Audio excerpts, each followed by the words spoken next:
Okay, Miss Monica, Hello. I'm so legit excited to talk to you. And look, we're both blue. Look at us, blue and purple. Blue and purple. Oh, it's so nice to see It's you. nice to see you. So, how long have we been friends? I think we met on MySpace, We maybe. met, yes, we met on MySpace through my husband. He was mutual friends with you, and I met you because he has all of your work. Oh, So that's how I met you. And I think I want to say at least maybe almost 2 decades. cool. Yeah, it's been a long time, right? Yeah, Wow. because I've been married now for going on 18 years.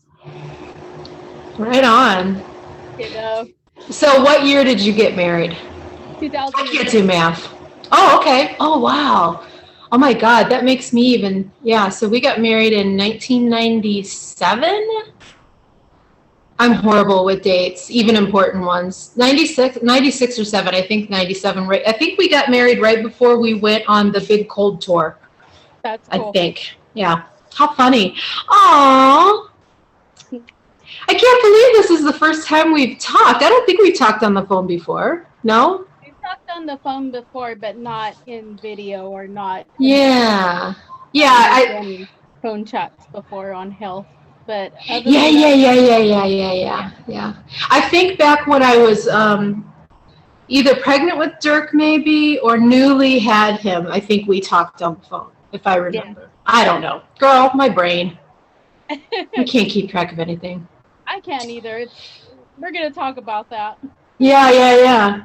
We So need to talk. I want to start off by saying how beautiful you are. You are so pretty. And I Thank you. love your new hair. It's so pretty and you're just so pretty. I appreciate it coming from somebody that's Oh, beautiful. well, whatever. No, but you were talking about my makeup, and I literally laugh. I need to stop saying literally. I laugh every time I do it because I kid you not. I just go like this, and like there's no plan to it.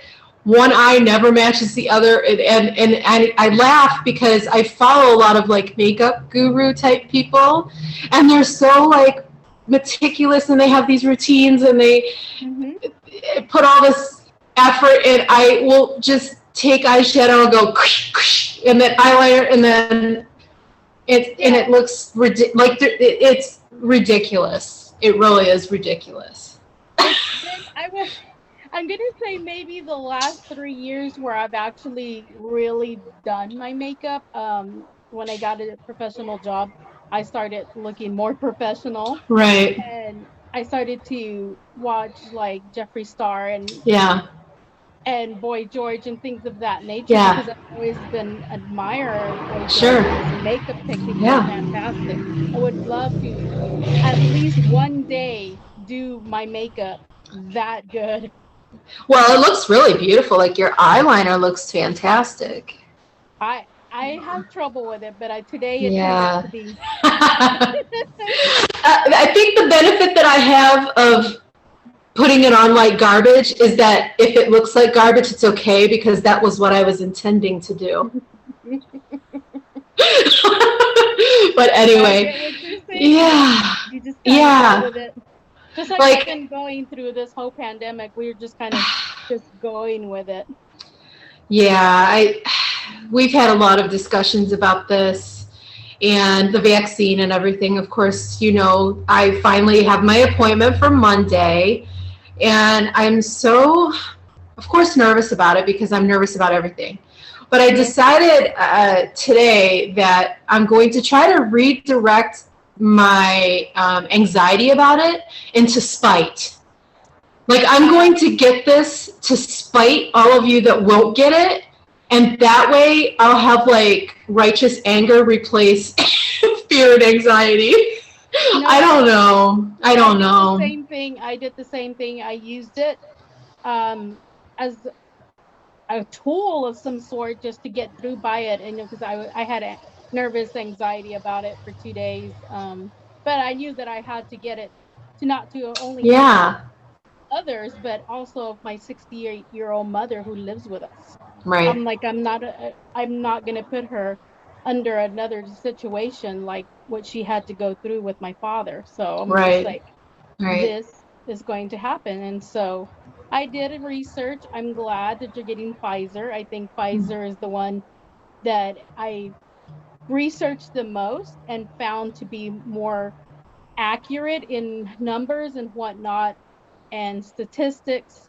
And I think, go for it. If you can't get Pfizer, but you Of can get other course. things, Yeah. just get something. Something. Yeah. Care about not only others, but kind of your loved ones and your neighbors and your family members and your best friends. I've not seen any of my best friends for a year and a half now, and we only live an hour and a half away. Right. Yeah, I think for me, like, I have no fear of the actual vaccine. Like, I trust the science of it 100%, and I believe in vaccination and all of that. My thing is always first waiting around to do it. The anticipate, and I'm this way whether it's going to a concert, going to the movies, going out for coffee with friends. The waiting for me is the part that gets me anxious. Once I'm there in the seat, I'll be fine. Yeah. You know, once I get the shot, my 15 minutes has passed, I'll be fine. It's the anticipation leading up to it. And like, I already am anticipating that I'll be physically ill for the next several days until Monday, till I get the shot. And then I may have side effects from that, but I'm expecting that. So I know my body, and even though mentally I know there's no reason to be nervous, no one's died from this, it's going to be fine, my body doesn't listen to that and does what it wants anyway. So I'm going to have an upset stomach, and I'll probably, have that like racy heart feeling, and my face will be hot and all of that stuff until I'm done with the vaccine. And that's just reality. And it doesn't help that I've had this stupid vertigo for the past 3 weeks now.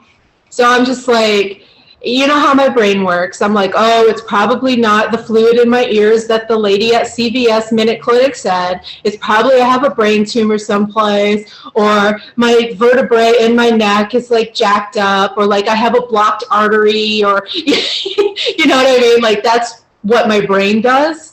Even though she said your vertigo is caused from fluid in your inner ear. But I'm like, yeah, but it's not going away, and I still have it, and blah, blah, blah. So anyway. The life of anxiety. Girl, I know. You are affected with anxiety. I mean, daily battles that we go through, or, it's just, this pandemic it's real. has been rough. Yeah, yeah. I've had to actually start taking new supplements for my mental well-being, and I hadn't taken anything in the last 20 years, but I'm like, hey, we're here, they're there. I need something of some support so that I can sleep. This pandemic sleep is ridiculous. Everybody has nightmares all the time. Yeah. You can take melatonin and you get worse nightmares. I've had the worst nightmares in the last 2 weeks from switching over to one dose of melatonin to a greater one because I can't sleep. Yeah. It's not. Yeah. It's like our brains are nonstop, and we're always having to think about something or worry about something or, whatnot. But we're getting by. We are, and so Mike works. I'm not going to reveal where he works, but they already had provided the vaccine to the employees, and so. Tuesday, he sends me this message, or no, it was Tuesday or Wednesday. I think Wednesday. It was Wednesday. He sends me this email, and he's like, tonight at 7:00, they're opening it up for family. We're going to register tonight. We're going to get this vaccine. You're going to get it going, which I would have ended up having it yesterday if I got an appointment. And I was so nervous all day, just sick to my stomach. My heart was racing, classic anxiety. My face is hot, all that. And so we get logged in and everything, and I'm trying, and as soon as an appointment pops up, and I click it and as fast as I can, and sorry, this one, So we went through this whole thing, and I did this for an hour trying to get this appointment, and I couldn't get one, and I was so sad. And then I'm like, okay, well, now I can just relax a little. because I know I don't have to get the vaccine. And then today I'm sitting here working, and my friend at work just got her vaccine yesterday. And she said, Tara, she sends me a text, they just released 80,000. They're gonna put them up at 11 o'clock, and it was like 10:45 or something. Get in there right now. And so I did, and I logged into the system, and I'm clicking, and it's sorry. And then my students were like asking me questions, so I had to put the thing down, and I had to go teach. And then I got back to my phone, and I'm like, I'm never going to get an appointment. And I just kept clicking, and all of a sudden the message popped up that I got an appointment. And I just like broke down crying, and I'm like, why am I crying about this? Like, it was just this weird relief and like nervousness, and just like, I can't believe, like, okay, phase 1 is going to be over on Monday, and then once phase 2 is done, then I can just like not worry about this damn vaccine anymore, you know, and like how it's going to affect my body and all the rigmarole of going and doing the appointment and everything, and it'll be all gone, and I can go back to normal life again, you know. Yeah. It's going to be nice. I feel the same way. I'm ready to be over with so that I can just move a little bit more freely and less worrisome. Less fear. Yeah, less fear. Yeah. Because I still wear my mask. We're still going to wear our masks. We're still going to wear our masks. Yeah. I double mask. I've been double masking since day one due to the fact because of my autoimmune diseases. Right. I'm not even going to risk that. Then I had to go get Mother from Texas, and then it was. I pat ourselves on the back. We did 2 family moves in a span of 3 months. That's fantastic. Yeah. Yeah. But we did it, and Mom's here with us now, and I'm grateful because I don't have to worry about her, and she doesn't want to go out, then we'll bring her something, you know, from the drive-thru or something, and she's cool with that. Yeah. Yeah, and I know you're like us, like every single thing that comes in the house, we wipe down with a Clorox wipe. Everything. I go get coffee, the cup gets wiped down, and I wipe everything I touched in the car, and I mean every piece of mail, every single thing, every grocery, everything. And you know, I know some people like that's being paranoid or whatever. It's like none of us have had even a sniffle in a year. None of us. So it works. Yeah, something we're doing is working. Yeah. Mike gets bronchitis every year. None of it. We haven't been sick at all. Knock on wood. Everyone's covering up, so there's like no regular illness like the right. or you know, sniffles here or sore throat, because everyone's pretty much masked up and not passing each other, which makes you realize you're like, wow, why should I get how other countries walk around with masks? Right. I hope people learn to do that, because why should we get sick if it can be avoidable? Like, is it really that big of an inconvenience to cover your face? No. It's really not, you know, and actually I like it, kind of. I have really pretty ones. That's cute. Yeah. I kind of like it because I know you're like me in that you sort of have like a social anxiety kind of a thing. And I find that having my face covered, it's sort of akin to wearing sunglasses on stage. There's like this mental thing, like people can't see you, or like there's a barrier there, so they're not going to like idly chit chat with you like they would, you know. I don't know. I actually like it. I like having my face exposed. I've made masks. I've purchased masks. I like my mask. Like I said, I put the pretty ones on. My mother has these gorgeous sequined out ones, and yeah, we're just gonna do our thing. And yeah, but back to the whole, you know, anxiety and stress and whatnot. I think that this pandemic has made a lot of us be more in tune with each other and ourselves. And it's rough on some people. I've had my good days and my bad days as well. For sure. It's just one of those where you're like, okay, I can't really do anything to get out of this situation. So what am I going to do to create a healthy environment in my own home? Mental wise, health wise, physical wise, all of that. There's where, you know, my whole nature path thing, when I made things like hell. health has to be like your number one thing. There's so much you can do, but a lot of it is don't be so stressed out all the time. Yeah, Um, it's really hard.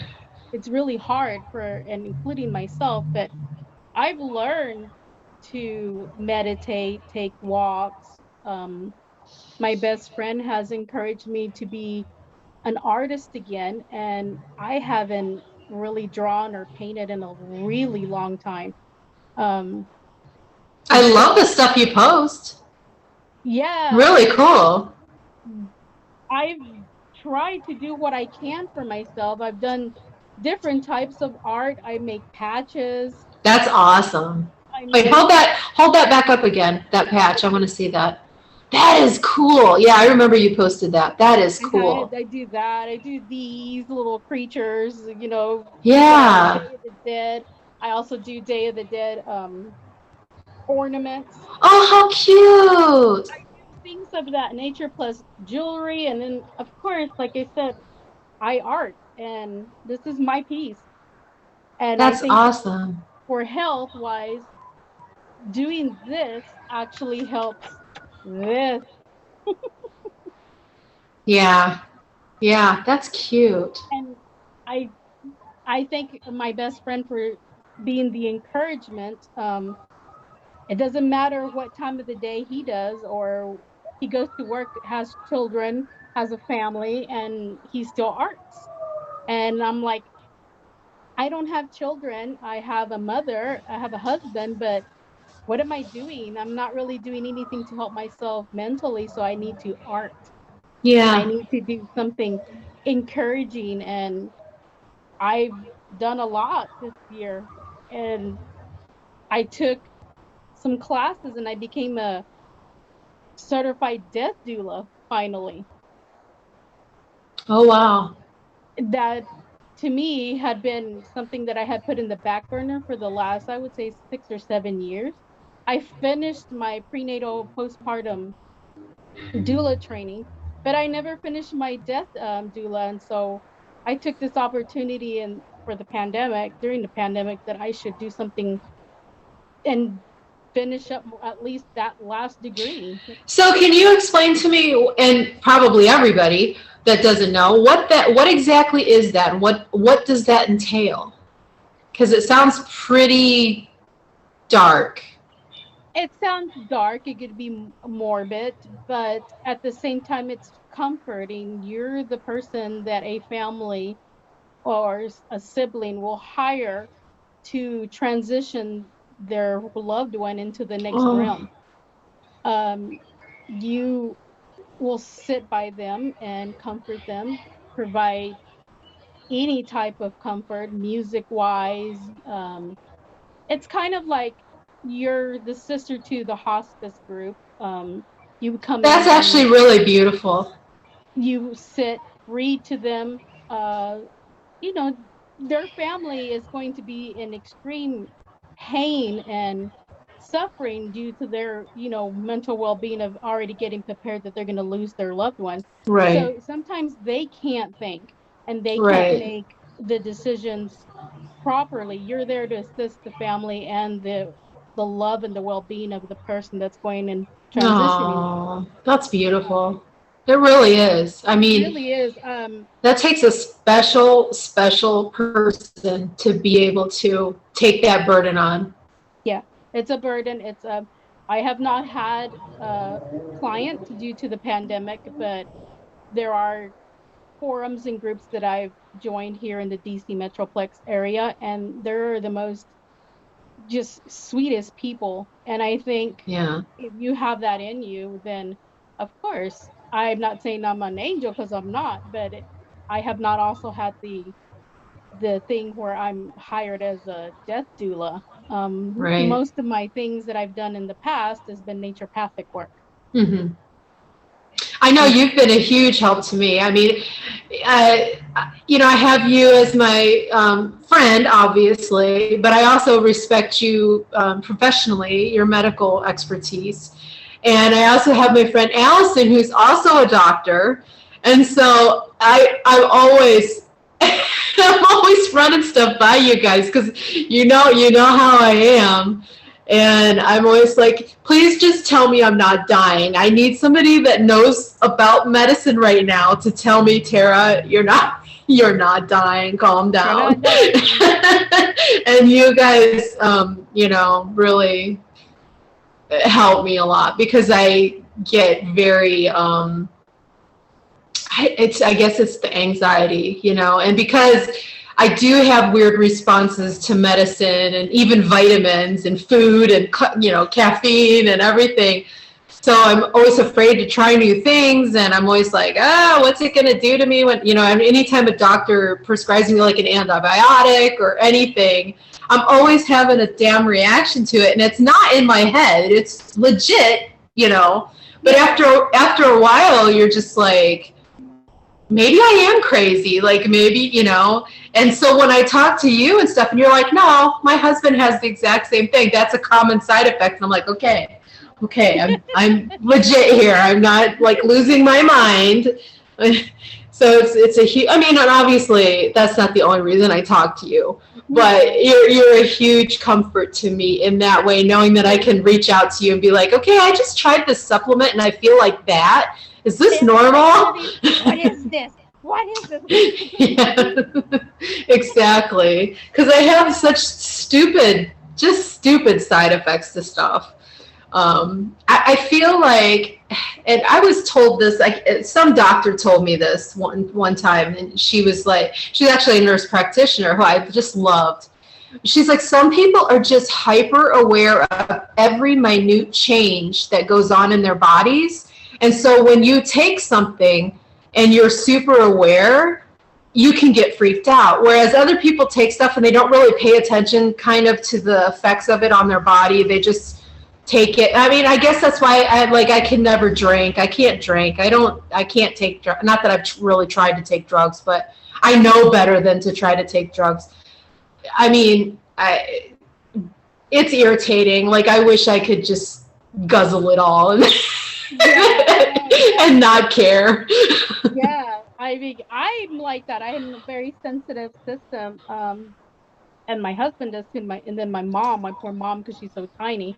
Yeah, I always have to dose her like a child. Like a 9-year-old. Yeah, like you between the limit, take that, and I think it's really cute. But at the same time, for her being 68 years old, she's in good health, and that's I'm kind good. of blessed. I'm blessed that she's okay, Yeah, and that she's living here with us. And I give her all kinds of stuff all the time, and she's like, "What do you have for this?" or "What do you?" And I'm here, take this, take that. yeah. The latest thing that I've gotten myself into is Delta 8. What is that? It is a CBD gummy. Okay. It's a large strain of CBD. Its own branch chain, but it helps with pain and inflammation and whatnot. And some people claim that it makes them a little, high, but I've not felt that. I just feel the sense of not being in pain all the time and being able to function. I think clearer with them. I don't take them every day though. I only take them here and there. But they've done well for me. They're legal to purchase. You can get them on Amazon. They taste fine. I don't see, but I wouldn't suggest them for children per se. But if you're over 18 or whatnot, yeah. Oh, Definitely. cool. If you have migraines or headaches or back pain or any kind of inflammation and joint pain, sure. I did get that Charlotte's Web oil the CBD oil that you suggested to me. Though I keep forgetting to take it. I don't know why I keep forgetting to take it, but yeah. That in itself helps with anxiety. I need to remember to take it. I really do like the combination of CBD and maybe some rescue remedy, which is flower essence. I have that per your suggestion. I keep it in my purse. Yeah. It really helps to take off the edge. Maybe I should take a bunch of that before I go get my vaccine. I would definitely, totally the CBD, because the CBD can actually help, with the pain and inflammation of this. Okay. Yeah. I definitely would do that. I took a bunch of stuff right before we went, but one of the other things that people are suggesting and talking about too is your Sambucus Mm. elderberry gummies. Great for the immune system. The kids will like them. You like them. Take them. They Yeah, help actually, with I your immune think system. I actually do have some of the. I think I still have some. Well, I might have finished them up. I've been Yeah. taking this one, and I can't think of the name of it, but you know that brand Goli? Oh That yeah. Yeah. they came out with one, and it was like ashwanga something, Yeah. the blue ones. Yeah. Okay, I bought those, and I don't know if they do any good for me or not, but they taste delicious. So I'm like, I've been taking them, and it's hard to tell sometimes whether stuff's actually working or not. But I Sure. think sometimes that's proof that it's working, that you don't, you know what I mean? Like you're not aware of it, so it must be doing something. But I know the last time I got blood work, which was, I want to say 6 months ago, my blood counts had all improved like drastically. And she's like, I don't know what you're doing, but keep doing it. And I was taking the 3 apple cider vinegar gummies that you told me to do, and, garlic and, You just boosted your immune system. yeah. So I'm like, okay, I'm going to keep, I think I got like turmeric and black pepper gummies and some other stuff. So I don't take anything that's I don't like to take anything chemical.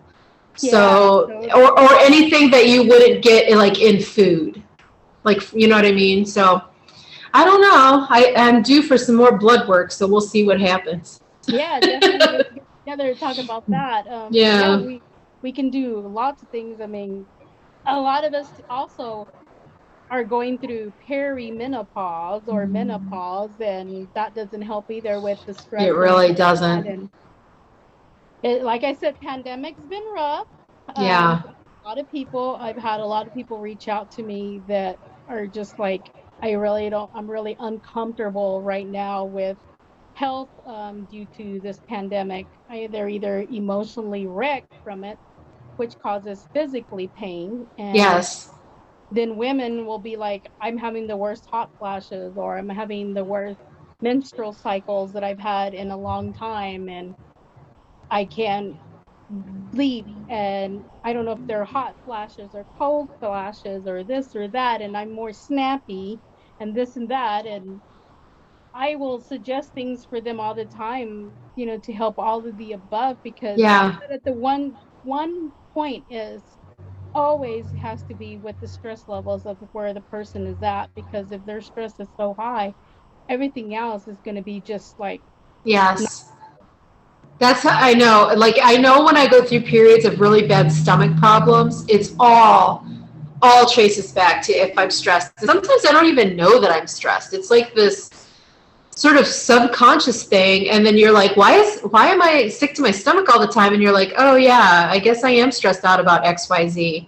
But it's just such a part of life that you don't really sit there and analyze it when it's every single day all the time. It's like a repeat of a broken record. I mean, Right. literally the same thing, except you do them in different situations, or you change this or change that. But I mean, for the last 2 years, all I see is myself getting up and doing housework or moving or doing this or doing that, and never really actually having time to sit down. And when I do, it's social media. Right. And then Which is that stresses stressful. you out, because Yes. then we have the people who we've all had them.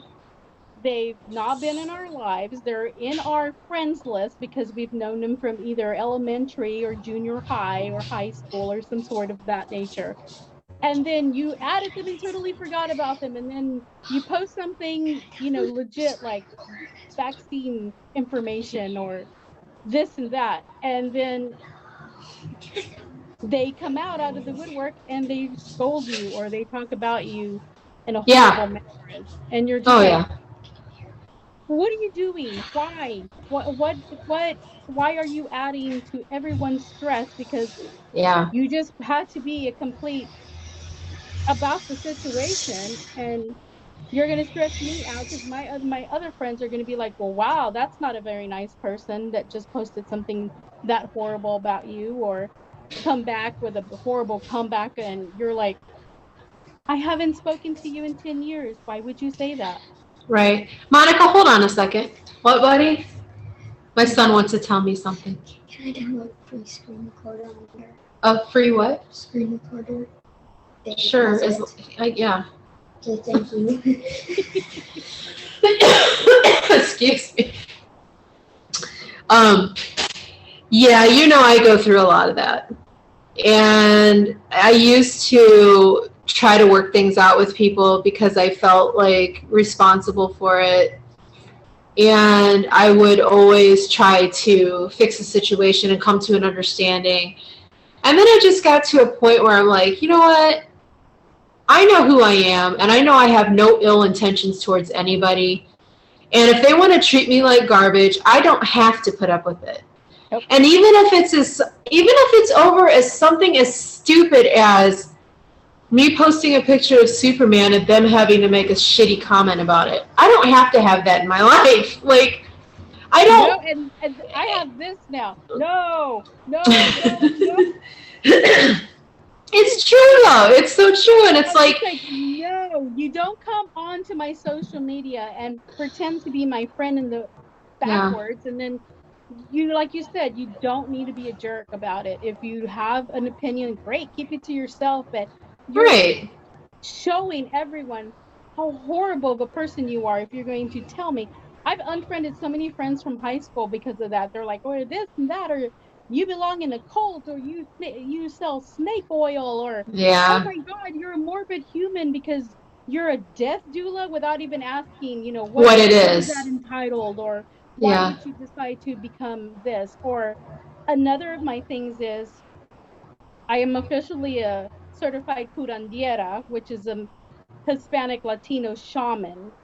They're very familiar in Mexico and whatnot. My grandmothers were curanderas. They passed the line down to us.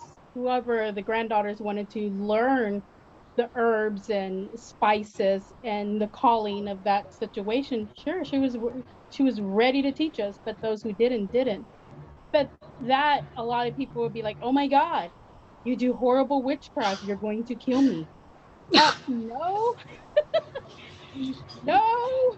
People just don't understand, and they don't want to take the time to try to understand, and like you, a lot of it comes from people from childhood, or like specifically people in Ohio that I grew up around, and some very, very close to me, who have such backwards ways of thinking that I feel like because they never left that little area, they've never been exposed to Mexicans or, other religions, and so to them it's like this great unknown evil because they don't know it. And it's like when you get out into the world and you realize we're literally all exactly the same. We all want to live a peaceful, happy life, be healthy, be loved, have family, have a home, have a roof,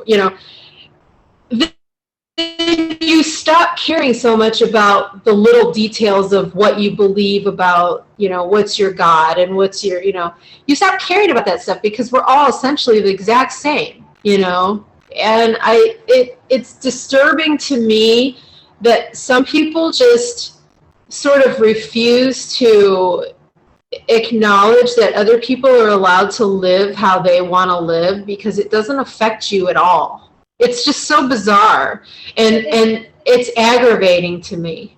It's just, I think it's just so sad, and a lot of it has to do with their upbringing and whatnot. But I mean, you get to the point where you're at a certain age and you start thinking logically for yourself.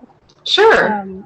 And if you can't make proper decisions or be nice to people and have some kind of etiquette towards one another, then I don't understand. You're just like, you're an adult now. You take care of your own situations and you can think freely. You don't have to think like everybody else. And like how some people can't see past like their training, there's certain things that I thought as a kid because of how you're taught and the environment that you're in. But as you grow older, you realize, wait a minute, that's not right. That's not the right way to think. And so you grow and you adjust and you change. And it's just weird to me how people can, like, they sort of will dig their heels in over things instead of trying to step back and say, okay, what is the point this person's trying to make? They just automatically fight it, like even just over something as stupid as those damn Dr. Seuss books, okay? Like, they didn't even stop to look at the reality of the situation. It was just like, leave Dr. Seuss alone. It's like, but you're not listening to, like, you're not even reading the whole story. Like, it's just so frustrating to me. And like, knowing so many people like that, and even very close in my own family, it's really frustrating to me. And then today I went for a walk this morning, and often when I go for walks, I kind of talk to God, you know, it's like my sort of prayer time. And just this overwhelming thing hit me of like, you need to show these people the kind of grace that you would hope that they would show to you. And I'm like, okay, that's really hard. That's perfect in theory, right? Right. That you want to accept people where they are, but it's really hard in practice because it's so frustrating that people have backwards ideas. And I'm like, okay, I'm gonna try. I'm gonna try. I'm gonna try to use the golden rule. Yeah, it's so hard. I'm gonna give it, and I don't know. I mean, again, we're back to pandemic. It's just where a lot of this has intensified over the year, in a few months that we've been in it. People are just ruthless now, and I've seen so many true colors come out, and I've lost friends. I've lost family, for speaking mine, for being myself, for living, for educating, or trying to educate, or for example, you know, if I want to take a supplement for mental health and I suggest it to you or suggest it to another friend, and then another friend's like, yo, you can't suggest that. They need to go to a therapist or whatnot. You're not a therapist. I was like, and your point is, why did you butt into this conversation? Right.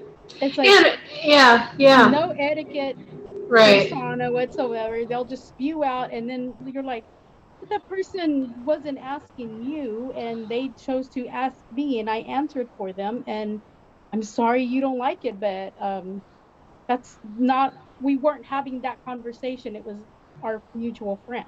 Well, and Monica, I've never known you to be like, I have all the answers.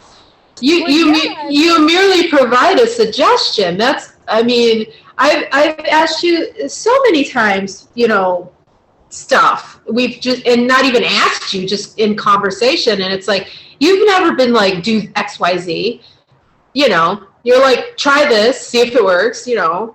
So for somebody to get butthurt about that is very strange. And I do. I've had to lose family members over it because they're like, you're not a doctor, or that's and that. I'm like, not a medical doctor, but I did go to naturopathic school, and I am an ND legally. Would you like to take a look at my credentials, you know?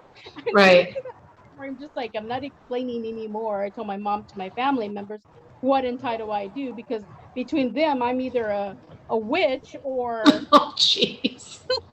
you know, or a misleading person of mental health or medical care, and I'm just like, okay. And you would never suggest somebody not see a therapist. I mean, come on. No. Yeah, I've cut off some people, like, and I hate being like this, but I feel like I have to do it for my own mental well-being. Like, when I see people posting like QAnon conspiracy theories, and they're in it, like they are believing it, or like the anti-vax stuff, I can't. Like, I have to cut that because I just can't be connected to it. It's too infuriating, and like, it's so illogical that I can't deal, like I just mentally can't deal with it. And so Yeah. I've cut off a lot of people like that, and including some family, and it broke my heart to do it, but I'm just like, I can't do this with you. No.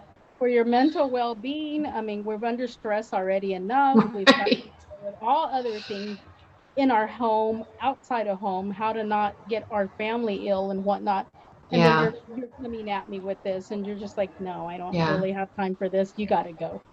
Family Yeah. member or not. I mean, if you're Yeah. unhealthy for my well-being, I'm going to have to Yeah. ask you to head it on out, because Yeah. I've learned too much now that I'm an adult, an older adult, that I it's okay if you don't need them. I don't think I need you in Yeah. my life. And it's okay to say Yeah. that too. Or Yeah. I'm sounding selfish, or I'm going to be, a jerk about this or whatnot, but I'm going to be selfish, and I'm going to self-care, and I'm going to care about myself for today. I used to think Yeah. I can't do that, but now I'm just like, please let me at least have one day of not able to do anything but just feed me. I need to art, or I Yeah. need to study, or do whatever, but it's moving was the greatest thing that happened for us, because we got out of a two-bedroom apartment in DC to a house. So we're a Yeah. lot more fluid now. And my husband does his work, and he works from home, and he has to do his side projects, his music and whatnot. That's his time. That's his due time.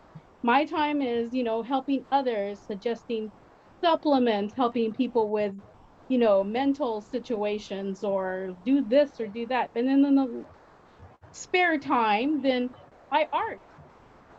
Yeah. I do what I can to be, free spirited, but also mentally well, because I just, if I don't do something and I have my own cave here, That's I'm awesome.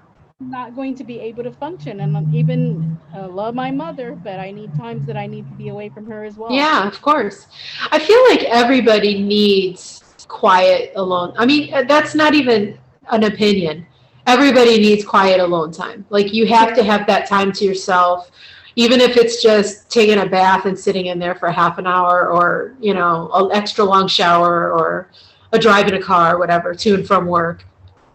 I just, it's really been hard because I've worked from home now for like 9 years.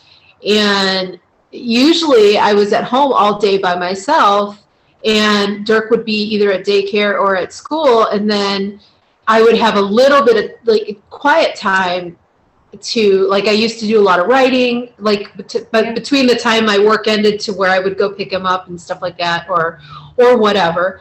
And I don't have that really anymore. So it is, and we all are going through this. Like, we're all trapped in the house Really. together. It used to be like, oh, I'll go run, like, go walk around the store for a little bit by myself, or, things like Right. that. Mhm. We don't really have that anymore. So I find I go through waves of escapism. Like, for a long time, like, I was walking all the time, and it was like this great escape.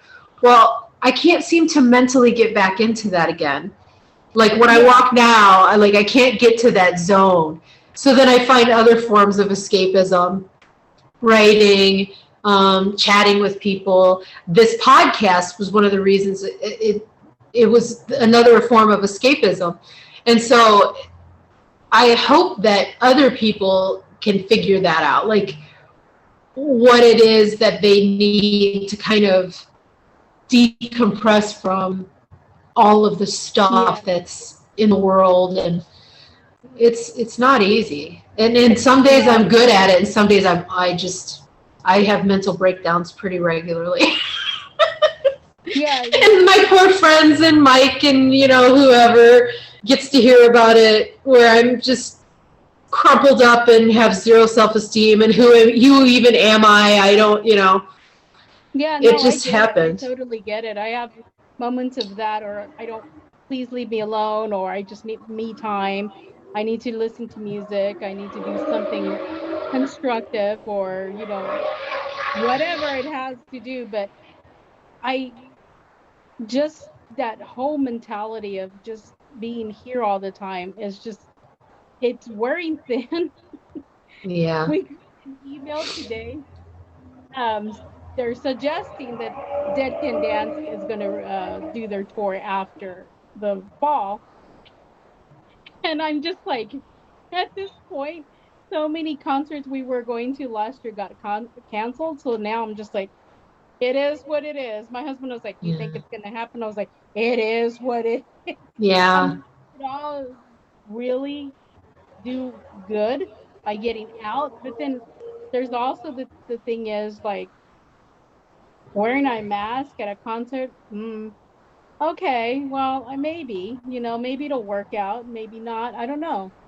And maybe Yeah. by then everybody will be vaccinated and then we can move freely, a little bit more freely. But I don't know how to feel about that. I don't know if I should be excited that they announced that they might be coming back or Yeah. not, or kind of getting that anxiety again, like you say, like I'll be fine when I get there. But up until then, it'll be like, do I really want to be around all these people?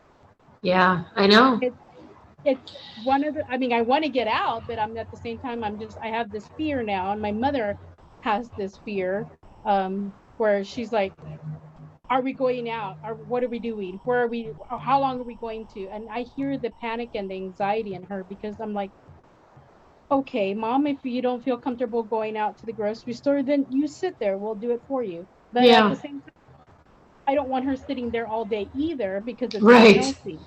I'm Right. just like, Yeah. so we're trying to do late afternoon walks after dinner so that one, I can try to get back into my health pattern because I'm like you, I haven't walked since last summer. I Yeah. during the fall I had no desire to do so, and it was something that we were doing daily since my mom had gotten back, and I haven't picked it up, and I'm trying literally to get back into that Yeah. routine of walking because it's warm. It was 80 degrees out here today, which was interesting because I'm sure tomorrow it's probably going to be like in its 60s again, or Yeah. by Yeah. the end of the week we'll probably get rain or Yeah. something. We actually had rain here today, which, very rare. It was glorious.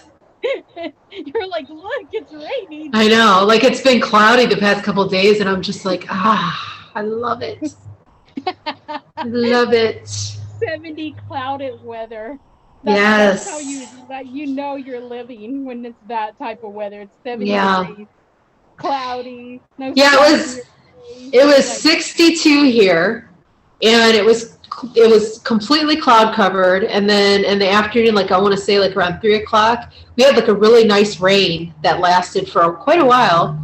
And I was just like, it's like a snuggly blanket. I love it so much. I don't know how we live in the desert. I don't know how we live in the desert. I would love to live in the desert again. Aww. Again, Yeah. I would rather live where you are than where I'm at now. But yeah, eventually I someday want to go back to the Southwest. I'm just a kid Yeah. at putting my feet on red soil and go. Just like Yeah. I like being in the desert. My husband doesn't, but he was like, Arizona's cool. I could see us living there, or I could see us. I kid you not. I always pick on him all the time and say, if we grow old together, and Yeah. we don't kill each other, um, I want to end up in Santa Fe. I want to Oh, yeah.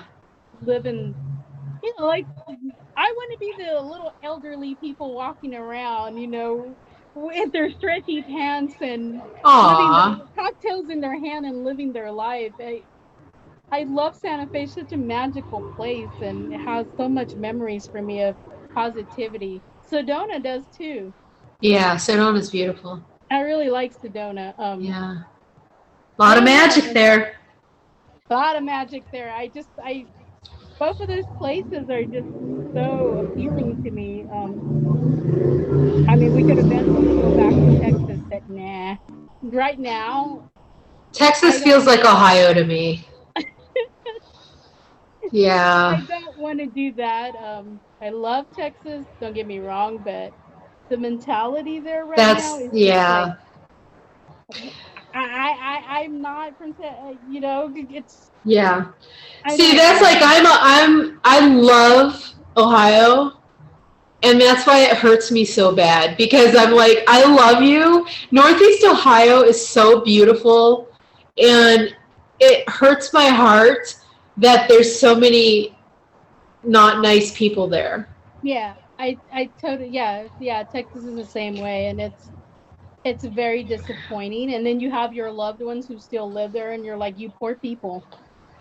Well, in my case, they're kind of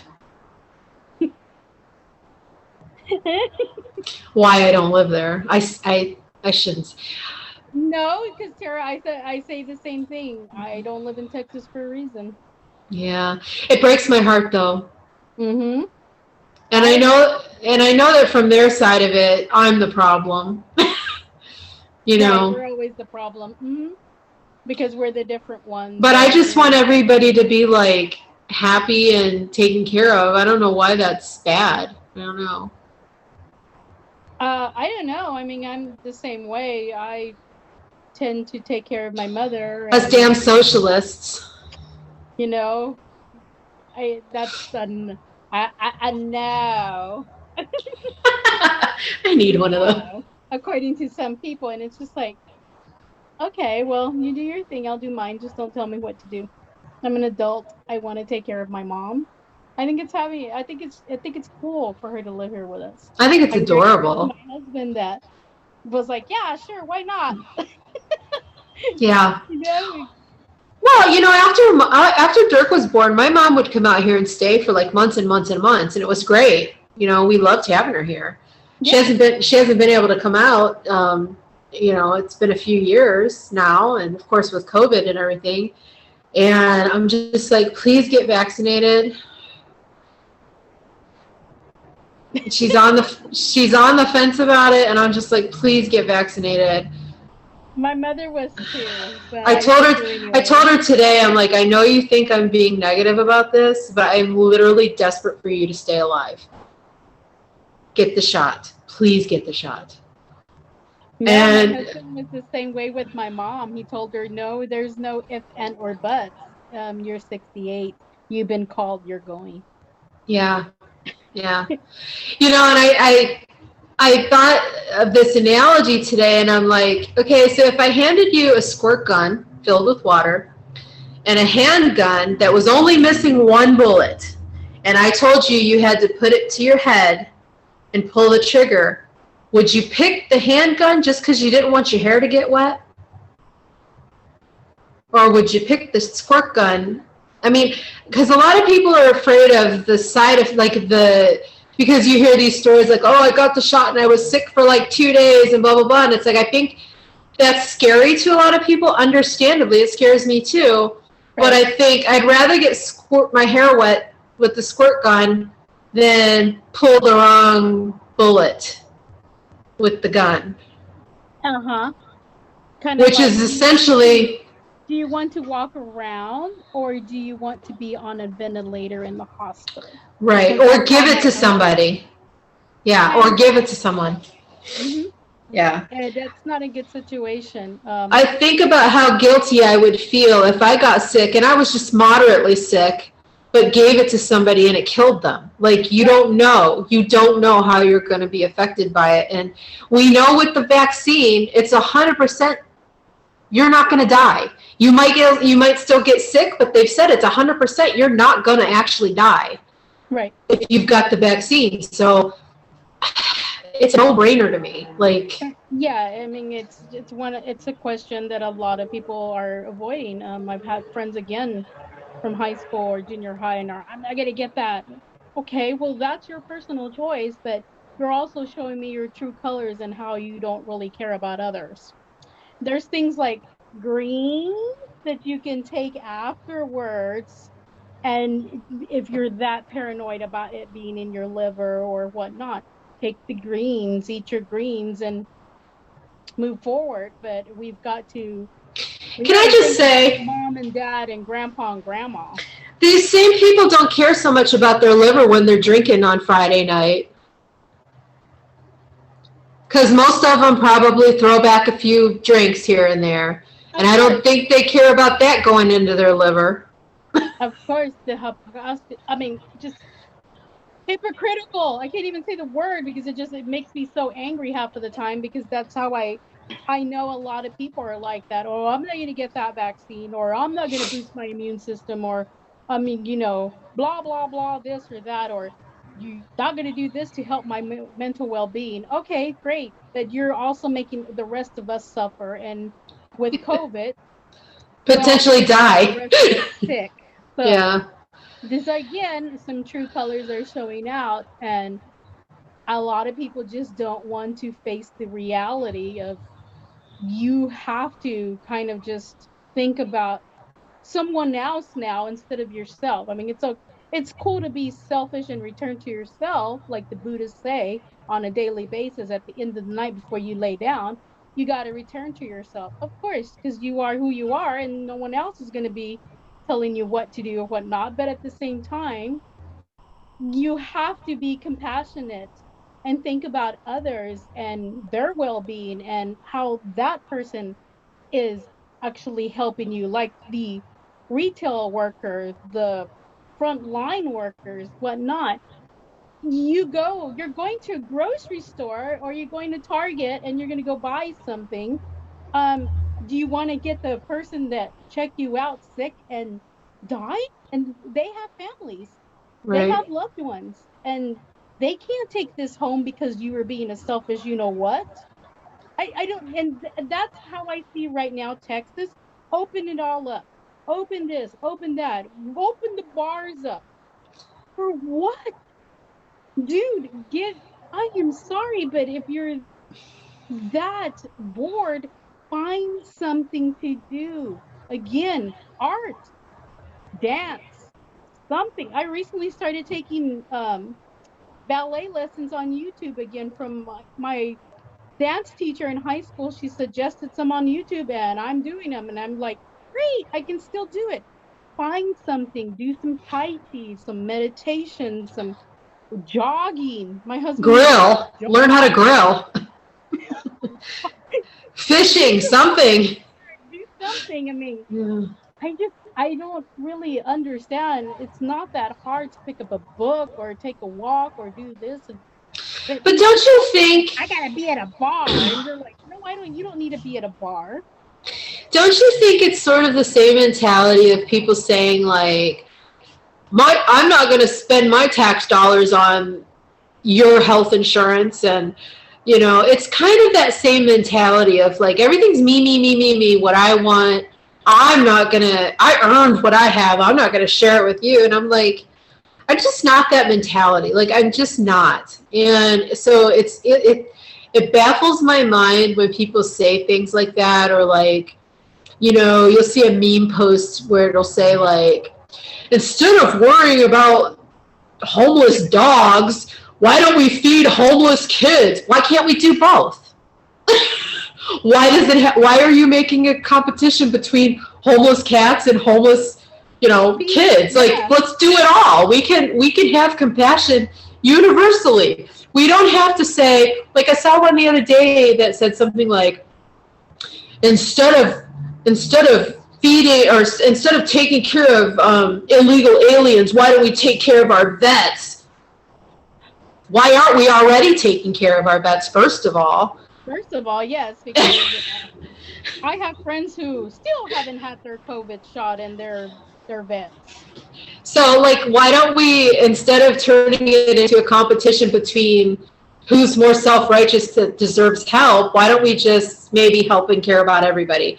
Like, and the thing of it is a lot of these people claim to be Christians who I see saying this, and I'm like, so when Jesus was feeding the 500, was he like, you don't deserve a fish, that guy deserves a... No, he fed everybody. He didn't ask for a rundown of who deserved what and whatever. There was probably a rich asshole standing there getting a piece of fish that, right by the poor guy that legit needed the piece of fish.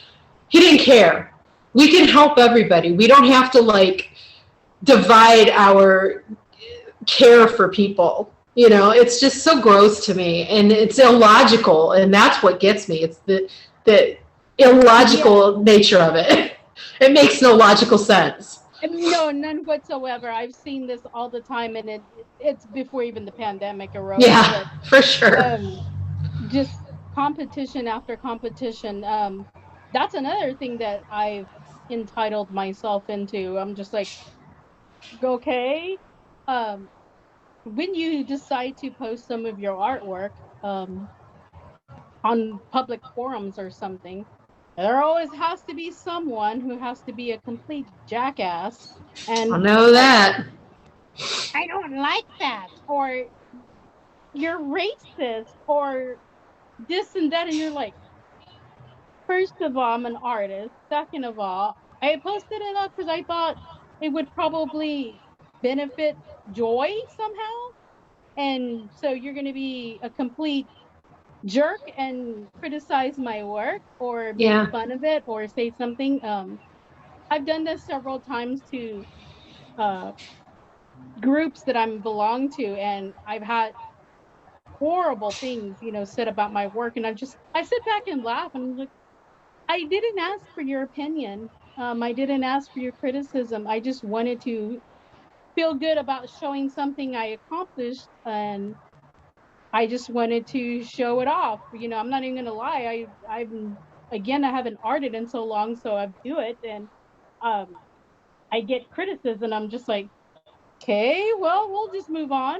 I had one that I had to take it down because the guy literally thought, and I know you read the post in time. The guy thought I was being somehow racist to the band of some sort, and then I was also, but at the same time, he also said, well, the band's a cult, and I'm just, I'm like, okay, how is all that entitled to a picture I just drew? I don't, where do you find racism in this? Or where do you find this? Why is your eye directing this into racism? Because they're racist. They're programmed on that. So it's a little bit of projection, I'm sure. That's why I turned all the comments off on my YouTube channel, because 99% of the comments are positive. It's not worth the 1% that's not to me. And when I first started doing the Stuff and Things thing, and I don't even remember what the guy said at this point, but some guy made this shitty comment. And the funny thing was, I recognized his user pic. I'm like, I know this person. And sure enough, he was on my friends list on Facebook, right? And so I sent him a message, and I asked him about it. I just said something like, oh, nice comment on my YouTube channel. And he tried to play dumb, okay? I'm like, I'm not stupid. Anyways, I blocked him. And I'm just like, you know what? My ego doesn't need stroked. I'm doing this for fun. I'm not doing it so that people go, you're so cool, or whatever random thing somebody might say. It's nice when people say nice things to you. It makes you feel good, and it's nice. But you shouldn't do anything for the people pleasing of it. Like I know that you're sharing your art because you're like, look at this thing I made. Yeah, you're like, and maybe it'll make somebody smile, right? It's the same reason, like, I write books as an escapist thing, really. I write them more for me than anybody else because it's a story I want to tell, and I escaped through this. And I love it when people connect to, obviously, it's sometimes very frustrating when you do create something and you get no feedback on it because you're just like, I did all that work and, like, nobody cares. But that's not the reason why you do it. Like, you do it because you have to do it. Like, it's just part of who you are. We are living. Aww. Bob. Aww. There's no one else like Bob. I'm sorry if they don't. But Bob is Bob, and he brings joy. I do all kinds of little things here and there. Just to make myself happy.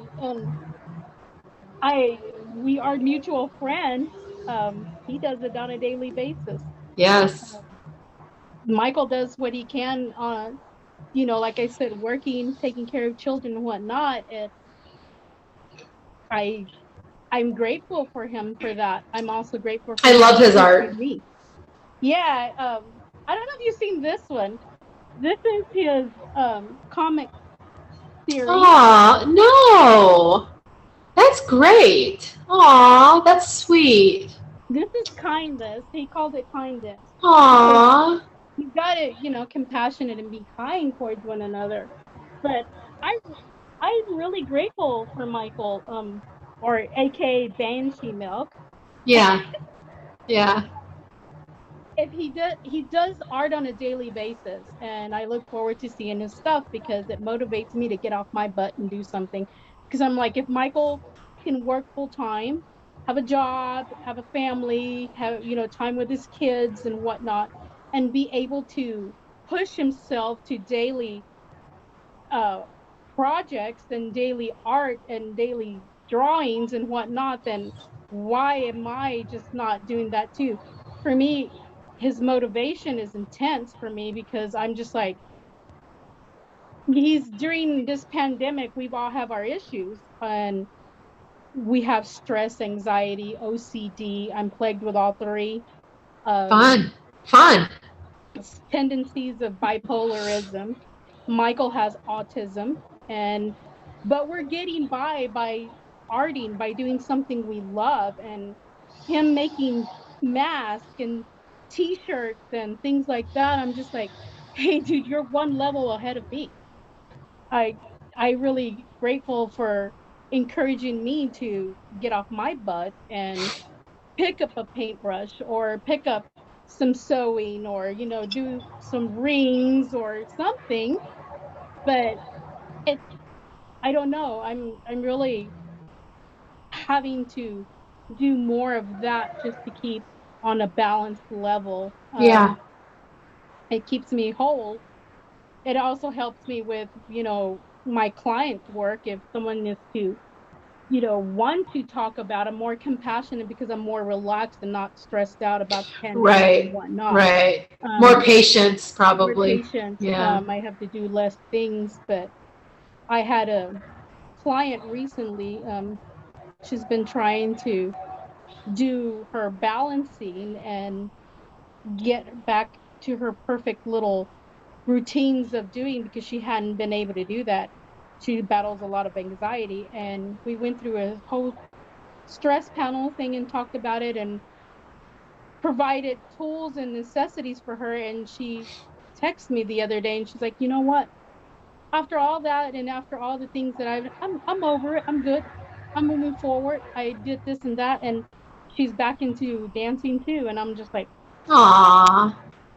yeah, find that thing, you know, find that thing to give you some peace, Joy. Yeah. joy, on a daily basis. And if that person doesn't like it, then they don't like it. But everything is not going to be for everyone. Everyone has their own thing. But I Yeah. just don't like negative opinions on things, or just being completely rude about something. And you're like, I don't know you. I know. You don't need to be opinionated about my stuff. You don't need to Right. come and be a complete ass on social media just because. It's kind of like, Mike and I talk about this all the time. It's like somebody wouldn't come to your house and criticize your decor. Like, you wouldn't go to someone's house and go, God, that couch is ugly. And that's essentially what people do when, and not to keep bringing up like Justice League and Superman and all this stuff, but it happens a lot with popular culture type things. Like if you like a certain band, somebody's always got to have an opinion about it. Or Yeah. Like I love superheroes so much that I don't want to hear negative shit about it. So if I post that I loved the Justice League Snyder cut, blah, blah, blah, I don't want to see in the comments about how this was better, or they should have done this, or they should have done that. And like, I feel really stupid for being that way, but it's kind of the same thing. It's like, just don't rain on my parade. Let me have this. It's like, this is my joy in life. Let me have it. You don't have to you can quietly talk shit about it someplace else, but like, let me have it. Yes, like Go complain someplace else. let us have Raw Pat as Batman. Yes. I wanted to talk to you about him. I'm sorry. I'm just like, what? I was talking to my best friend about it the other day, and he posted something about the Justice League, and I had to come back with my comeback because I'm a smart ass all the time, and I had to just come back. But I'm just like, no, let me have Jared Leto as the Joker. Let me have him. Yes, I'm for it.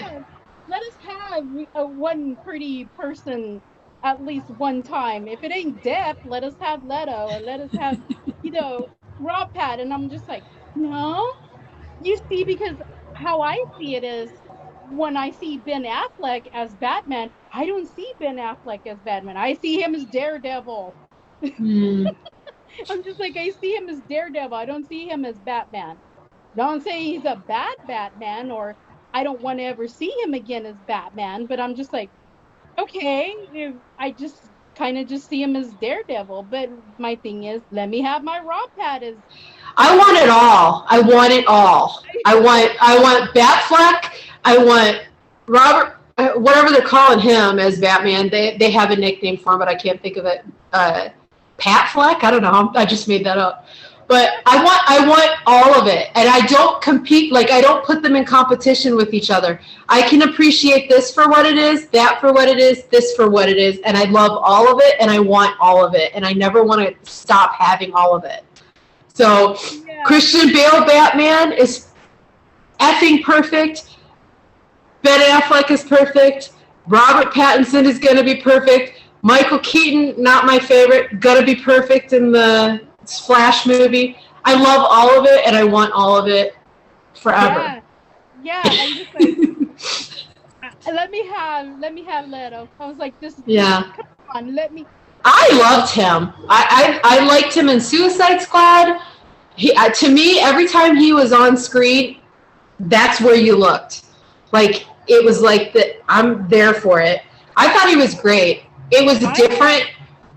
I don't think it's fair to compare the Joker. Like, I don't think you should really compare any of them. They're completely different films. Let them all stand on their own and be their own thing. That's how I feel about it. Yeah, I mean, they are, as I explained also, I mean, Leto's Joker isn't like the comic book Jokers and whatnot, but it's a psychosis of his own. He does what needs to be done for that particular part, and I find it quite well. I mean, it's believable. It's psychosis that's believable. That's how I see Leto's Joker. Yeah, I liked it. Oh my God. Perfect. That movie was so, like, heavy. The whole time you're watching it, just waiting for him to snap. And then he finally does, and you're just like, it was beautiful. Like, beautiful. Yeah. Just, I mean, that movie is perfection. I don't care. I mean, it's not even really a superhero movie at all. No. I mean, first of all, there was no superhero in it, but it just was a perfect film to me. It was. And it really stuck with me afterwards. Yeah, me too. I can rewatch that so many. My mother loves that movie. Yeah, it was beautiful. His acting is insane. We watched it as a family during Christmas time when it first came out. Silence through the whole room. Mm-hmm. And when it was done, my mother-in-law turned around and she's like, well done. Well done. Yeah, it was so good. So believable, so good that you're like, this explains the whole nature of the Joker. This is the Joker. Yeah, it was great. Real thing. And you really felt like, yes, like you wanted him to win, but you're conflicted about it because you're like, he's doing horrible things, but you get why. Like, it was such a conflict of emotions. Definitely. Watching that movie. Because you see this fragile person that just wants to, like, be normal. Be normal and love. Mm-hmm. And then you see things slowly getting taken away from him. And, you know, he's off his medicine. all of this stuff is getting taken away from him, and you see the direct correlation to his madness. You know what I mean? Yeah. Yeah. So good. And even like here's like a just dumb point that I want to even bring up. So when he goes to meet who he thinks is his brother, Bruce Wayne, spoiler alert, and they're standing at the fence, the one thing that struck me was even little Bruce was like he wasn't scared at all. Like a normal kid, if some wacky dude came up to the fence, they'd be like, "What's going on?" He just stood there, like no fear. He's just like, okay, weird guy standing here, touching my face and doing it. He's just standing there fearless, just taking it all in. I thought that was cool. But yeah. I love that movie. I love that movie. It's one of my top. I'm just like, for sure. Joaquin's always been one of my favorite actors. And yes. When he pulled this, I was like, I'm afraid you're one of my top 10. Yeah, for sure. And I'm super excited that they're supposedly making another one. They're making a second one. I'm super stoked about that. And I saw the new Suicide Squad trailer for the second movie today. I don't know if you saw that. It looks really fun. Yet. Yeah, it looks really fun. That's going to be a good one, I think. But I love it all, and I hate when people do Marvel versus DC too, because like, why can't you just like all of it? Just like all of it, or don't like any of it, but just keep your damn mouth shut about it and let people who like it like it. You know what I mean? I like all of it. I agree. I mean, I don't really know. That's how this whole time I've been feeling like that. I'm just like, if it's not for you, fine, let it not be for you, but don't be ruining someone else. Yes, exactly. As they say, don't yuck someone's yum. You know that saying? Yeah. Let people like what they like, man. I'm not even gonna lie. Speaking of yum.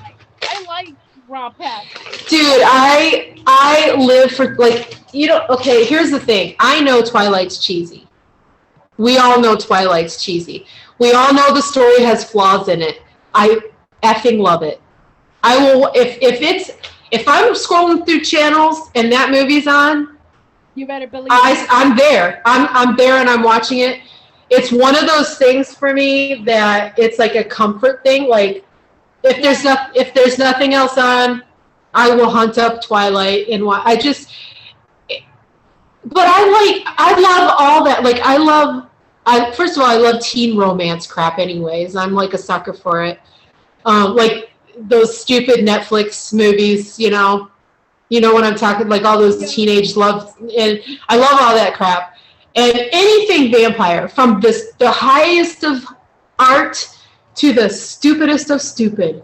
Yeah. I love all of it, and I don't judge it. Yeah, I just accept things for what they are. And the only stuff that I judge is where if something's supposed to be really good and you watch it and it's horribly flawed, like there's inconsistencies with the story that are unrealistic, that gets on my nerves. But if it's just supposed to be like a movie to watch and have fun, I don't judge it. Like I just don't. And so that's Twilight for me. Is it stupid? Yes. Do I love it? Uh-huh. And I always will. Yeah, I'm the same way. I have Twilight things all over this room, and I don't care. I love it. I think he's a great actor. I don't care if he sparkles. I don't care. He was in Harry Potter. I love Harry Potter too, and I watch all of those too. And anytime those are on, I put them on because to me that's background quiet. Yeah, totally. Familiar. I'm okay. Oh yeah, okay. Let me put this on because I can be cleaning or doing laundry or something, but just hearing their voices makes me feel better. I'm just like, okay, I want to watch this. I don't care. I'm like that. Do you know that? I know. Like, I feel like that. Do you know the show The Good Witch? Yeah. So, Dirk was probably like 4, and we were looking for something to watch on Netflix, and I'm like, oh, this is called The Good Witch. It's probably a little spooky, but good for kids or whatever. We put it on, like 10 minutes in, he's not interested in it. And I'm like, oh my God, this show is so like ridiculous. It's so cheesy, whatever. Because it's so vanilla. Like it's so vanilla. And I turned it off. And then later that night, I'm like, I'll turn that back on and just keep watching. I've Okay, first of all, I don't have Hallmark Channel, so I'm not up to date on the seasons. But I have watched the 4 seasons that are on Netflix. I'm not kidding. Probably 20 times. Start to finish. That might be underestimating. It's like this weird escapism, like purity, like there's nothing stressful about it. It's just pure and good. And I want to live in that town. I want to work at the bistro. I want to be friends with Cassie. I want to run a booth at the Festival of Lights. I want. I just want to be in this place. It's so pure. It's just so like pure and like, but yet there's a little bit of, is she a witch? Is she not a witch? So it's got a little bit of that, but I don't know what it is about that. I guess it hit me at the right time, and it's like my go-to comfort thing that I watch at night before I go to bed. And we do that with the Dark Shadows show too, though not as much now. When the pandemic first started was when we started watching the Dark Shadows original series. And we would watch 4 or 5 episodes every night while we were falling asleep or whatever. And it has that same quality, that sort of escapist. And I think because it's like old and, life was, it sort of represents like a more simple time or something. Yeah. But it's got that same kind of escapist thing to it. I love it all. That everybody wants. That's Yeah. kind of how I felt this what do you call it, a few months ago when Wanda Vision came out. Yeah, that was a great show. We needed that.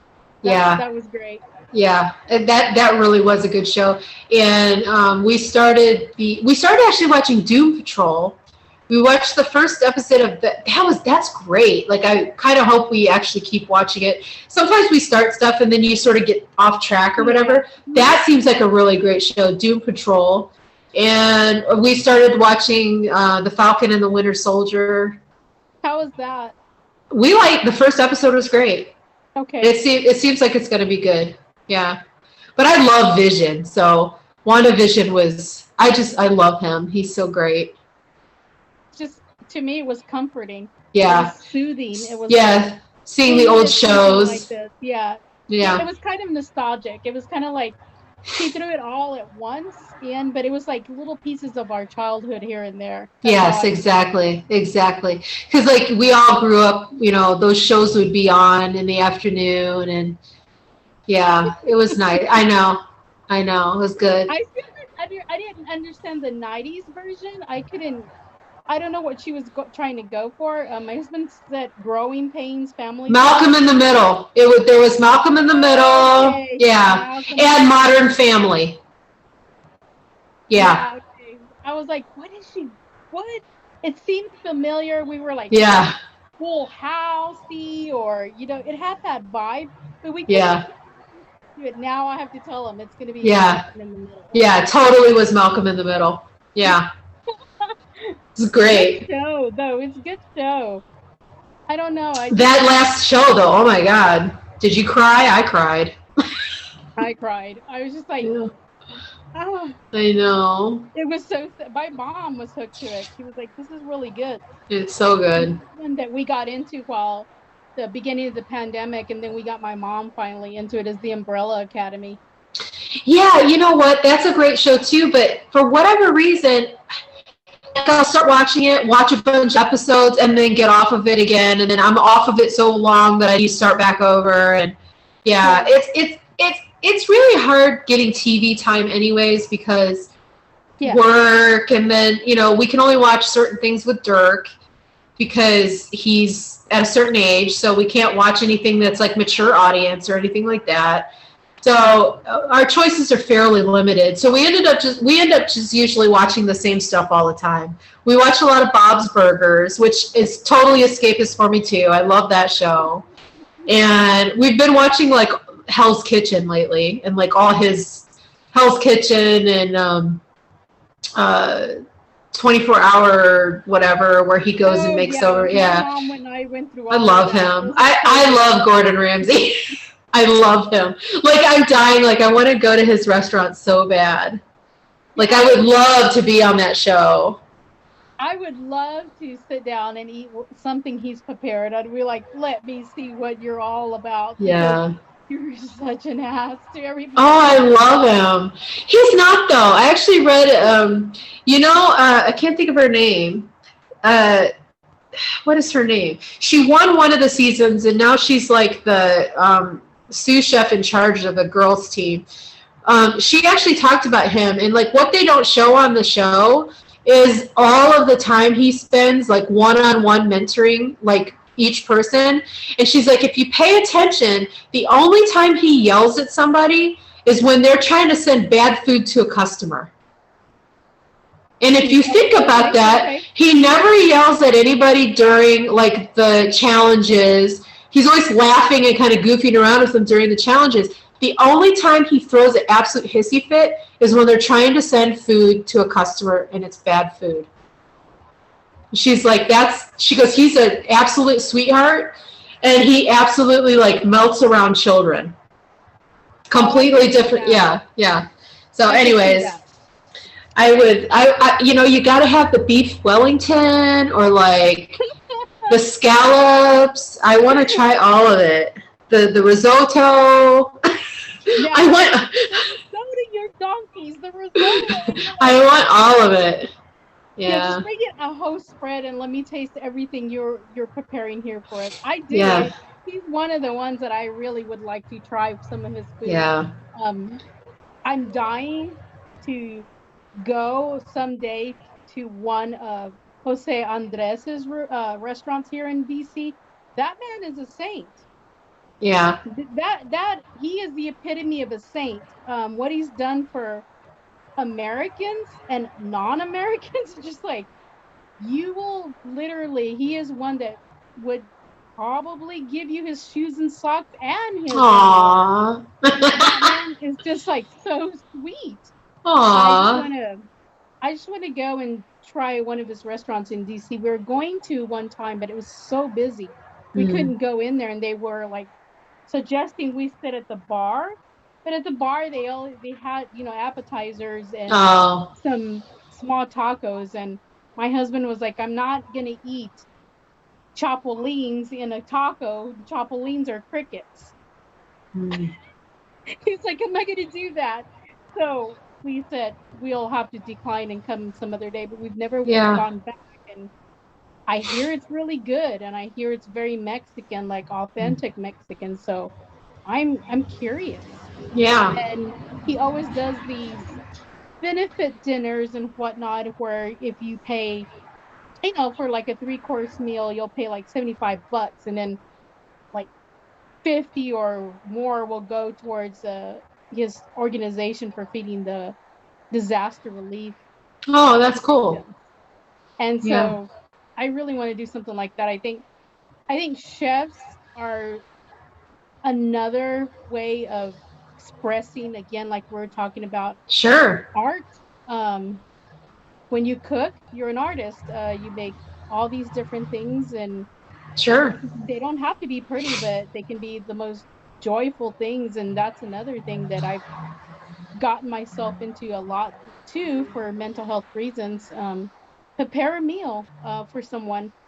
Make it fancy or don't make it fancy. It could be, cut up hot dogs. It doesn't really matter. I think that it relieves stress. And I think it feels good to nurture somebody through food too, Absolutely. I just think that a lot of people are still on this revved up go, and they don't center themselves and come, home and make themselves a meal. Like they'll just pop in something in the microwave. Well, that's not really feeding your soul and your well-being or nurturing anything. And your self-care is not cool when you do something like that. I think if you maybe prepare something the night before or have something, that's nutritional but beneficial, it will be a lot more in tune with your body so that you can fully function more and think positive and be positive and do things that you wouldn't want to do. If you, oh, I don't know. I just, I've seen a lot of people also, and I'm just like, I don't understand that. The mentality of I'm just going to sit on this couch and not do anything. I have loved ones like that, and this pandemic has made it worse. And I'm just like, these also are the people who are suffering and not accepting help from others or asking help from others, and they're just literally wallowing in self-pity and Yeah. death.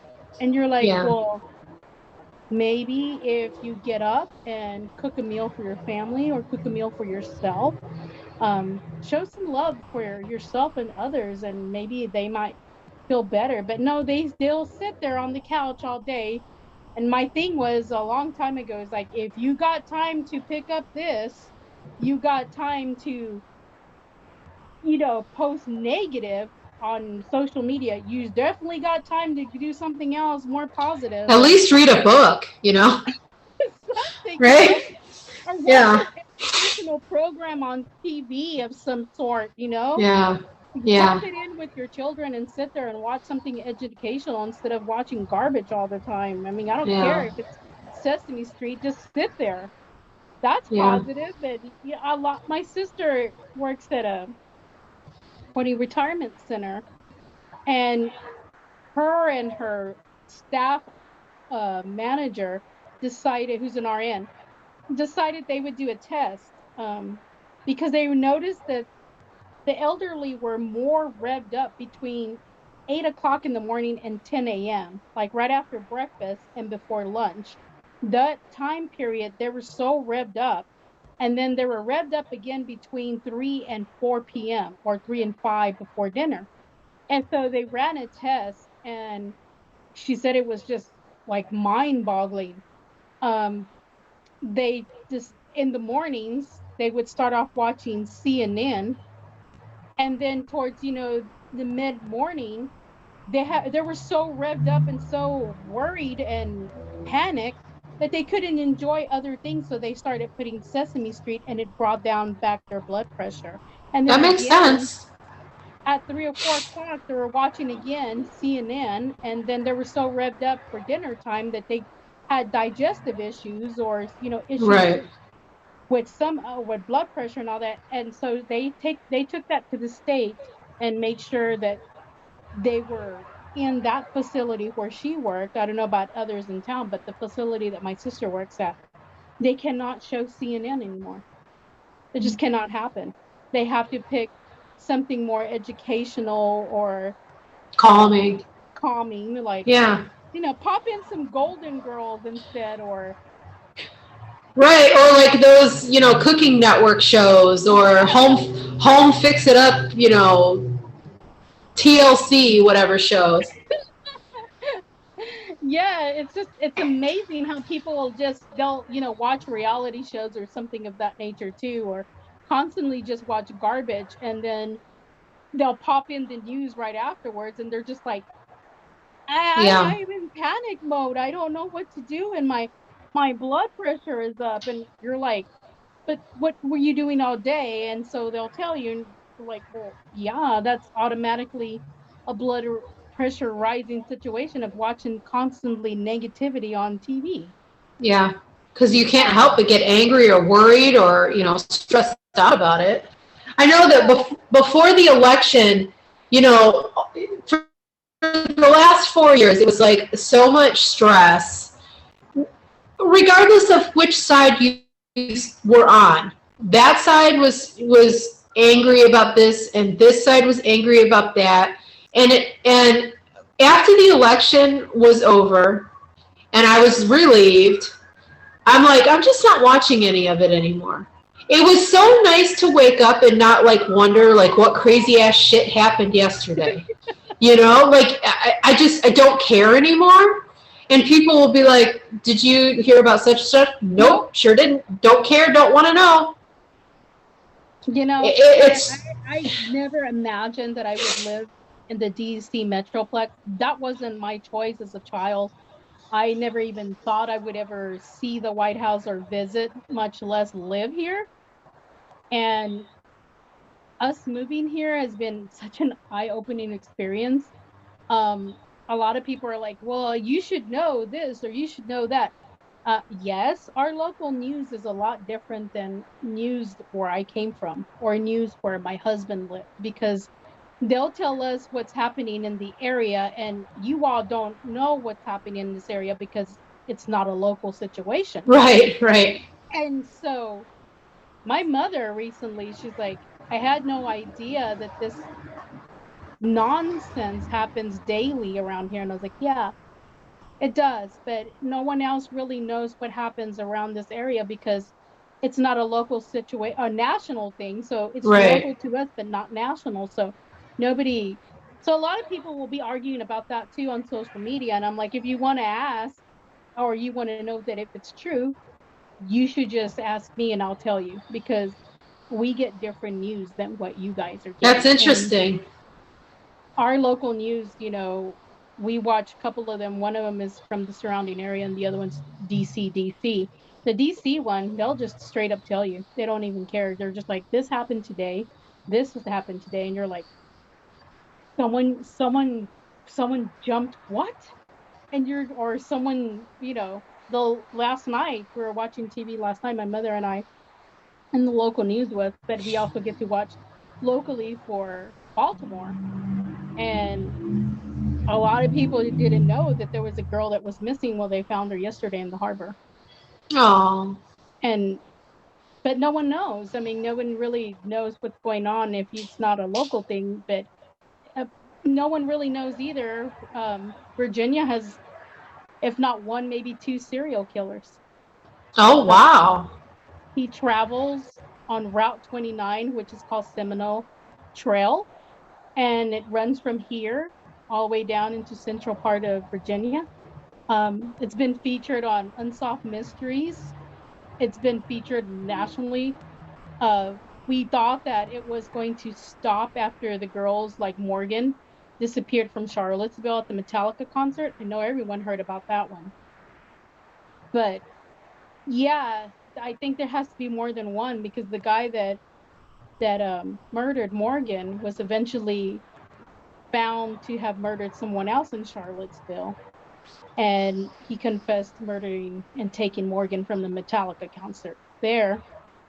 But before that, I mean, my friend, she's lived all her life in Central Virginia, and she's like, yeah, that's one of those things where nobody really knows unless you come here, or you live here, or you're from this area, about the serial killings in Virginia on that specific road. And then she was like, it was featured on Unsolved Mysteries. Yeah, my husband and I looked for it and we found it and we watched it and we were like creeped out, because I did live at one point in Charlottesville, and I did live right off of that main highway. Oh, creepy. And my friend, she had to go sometimes home, late at night after we'd go out to a movie or something. And I was always worried about her because she had to take that main road. And it was always, women who are late at night and Right. something of that nature. So I was usually, her and I, what we would do is she'd get in her vehicle and I'd watch her take off. And then as soon as she would hit the stop sign on the corner, she would video chat with me or just chat with me in general until she got home. Good. But again, a lot of people are just like, things like that don't really happen. Yes, they do. And for DC, I don't think a lot of people really know that anywhere from 4 to 7 children go missing daily in DC. And no one Wow. knows and no one talks about it. And for us, we're just like, That's another scary. time. That's Super scary. scary. Lisa Ling did a segment on her show last year about it, and she was able to retrieve a 14-year-old in this area that was from the Maryland area. But yeah, it's happening. There's a lot of that going on, and a lot of it isn't being spoken about. So That's real I, scary. it's super scary also that it's happening too in my hometown. And my hometown is nowhere where there's large, it's not, it's a large city, but it's not surrounded by other large cities. And I'm just like, how can this be happening in my hometown? That's so disturbing. Disturbing, and it freaks me out for my niece and nephew, because I'm like, I can't even imagine, Tara, because I can't think of any bigger horror than that. it's just so weird to, like, hey, I was there, we used to go there as kids, or we used to do that as kids, and I mean, we were young and dumb, and we would go ghost hunting in different places and whatnot, and just there's legends, so we'd go like, hey, let's go to the next town and go look at that old rundown building or that old hospital or something. Yes. And then now you're just like, you hear that they find corpses and stuff like that, and you're like, how? We're like, no, we used to go there all the time. I mean, there's an area there in my hometown that it's called Hell's Gate, and it's just an old train bridge, and we used to go up there and climb it and talk and listen to music and whatnot. But now it's just like, you can't even go there because you might not come back. Yikes. And yeah, I don't understand how all of this is just, a lot of things happen, and I'm just like, I don't really get it, but a lot of things are happening too with kids. I'm literally really disturbed lately too. I was talking to my family today at dinner about it. 13, 14, and 15-year-olds murdering adults, taking cars, setting folks on fire. And I'm like, when I was 13, I was too busy thinking, what am I going to wear tomorrow for school, and did I do my paper, or is this outfit cool enough for my boyfriend, or am I going to go skating tomorrow with my boyfriend? I feel like at 13, I was still trying to make myself be a kid. Like, I really resisted growing up a lot. I wanted to stay a kid. It really depressed me to get older, even as a young person. I don't know what that says about me, but yeah, I think at 13, I was still trying to force myself to play with Barbies and stuff. So the thought of that is, such a foreign thing to me. Me too. Thinking about, like, I'm dumbfounded. I freak out about it. I don't understand it. We were all blessed with having two parents in the home. But even those that didn't have two parents in their home, that are close with my friends, they turned out just like you and I. And sure. Think the same way. I don't know. I just, like, it's frightening to me, because children are our future, but I don't want those type of children. And where are they learning this? And how is this happening? I mean, a few days ago, two young ladies, a 13 and a 15-year-old, hijacked the poor Uber Eats guy and murdered him. Oh my God. I'm like, what is leading these children to be motivated to do this? Right. Like, what is it? Yeah. And you don't want to blame, people always say, oh, video games or violent movies or whatever. You can't really blame that. I think it does have an impact on you, because you get sort of desensitized to seeing. I mean, let's face it, like, a lot of movies look real. I mean, it's not like the movies we grew up watching that look super cheesy and, like, obviously fake. And you get desensitized to see. I mean, The Walking Dead, for instance, I'm terrified of zombies. And when we started watching The Walking Dead, I used to have nightmares about it all the time. Well, then it got to the point where it didn't really faze you anymore. And it's just a TV show, but by the same token, your brain still accepts this imagery. Your eyes take in information. Your eyes don't judge it. It just takes it in. And your brain gets desensitized to what it's seeing. So you see horrific stuff often enough, and it doesn't have the impact on you that it should. Right. So while I don't blame entertainment, because it's still a conditioning thing, it doesn't help. Right. I mean, it's just like you were saying about the nursing home. If you're focused on negativity and stressful stuff, your blood pressure is going to go up. If you're watching Sesame Street, you're going to be chill. So it all kind of goes hand in hand, and then you got parents that are too busy looking at their phones and you know, no proper nutrition and no exercise and yada yada yada yada yada. It all like kind of becomes this soup of crap. You know? Yeah. No, I get it. It's just a ball of crap. I don't you know, we were talking about that at dinner time too. We weren't blessed with kids, but we have nieces and nephews, and I'm just like, their mentality to me when I speak to them is like they're little adults, and you're just like, I don't remember being a 12-year-old speaking in this mannerism. I was kind of stupid. I was kind of dumb, and I wanted to be Madonna or Cyndi Lauper. I was too busy thinking about that than you know what these kids like. I can have a full-fledged conversation with my 12-year-old niece about politics, and I'm just like, I don't even think I even remember half of the stuff that happened when I was 12 years old. But like, I think that's a positive. That's a positive in most ways, because like with Dirk, we've always talked to him. We don't dumb things down for him. We've always used proper English and explained concepts to him. I don't just tell him, no, you can't do that. There's a reason why you can't do it, and this is why. And we've always been like that with him. And so likewise, you can have a conversation with him. Whereas I think when we were growing up, parents didn't talk to their kids that way. It was kind of just like, just do what I say, don't ask questions, or you'll get the belt. You know what I mean? Yeah. And like with kids now, I think they're exposed to more information for sure. But I think people also treat them more as equals than just do what I say and don't ask me why.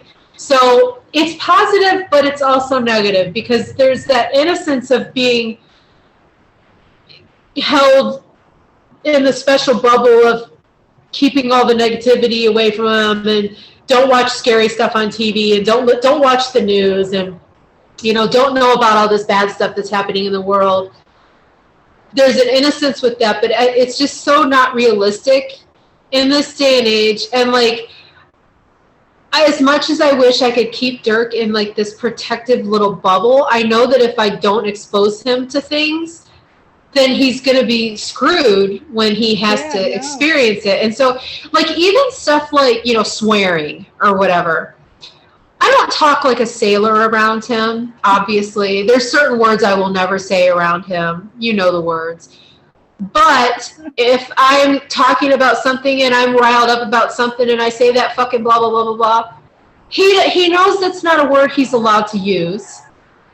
But is it hurting him to hear it? No. It's just a word.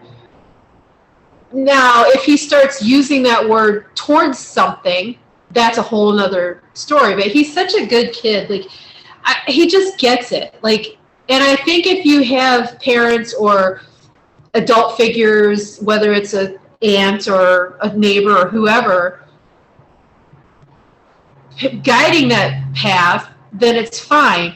But when you have kids that are sort of left on their own to figure it out on their own, and like getting themselves into situations where they probably shouldn't be in, you're going to have kids that make good choices, and you're going to have kids that go off the rails. But it's always really been that way, you know? Yeah. We know people that we grew up with that we were all latchkey kids. Yep. You know? And some of us made good choices, some of us made bad choices.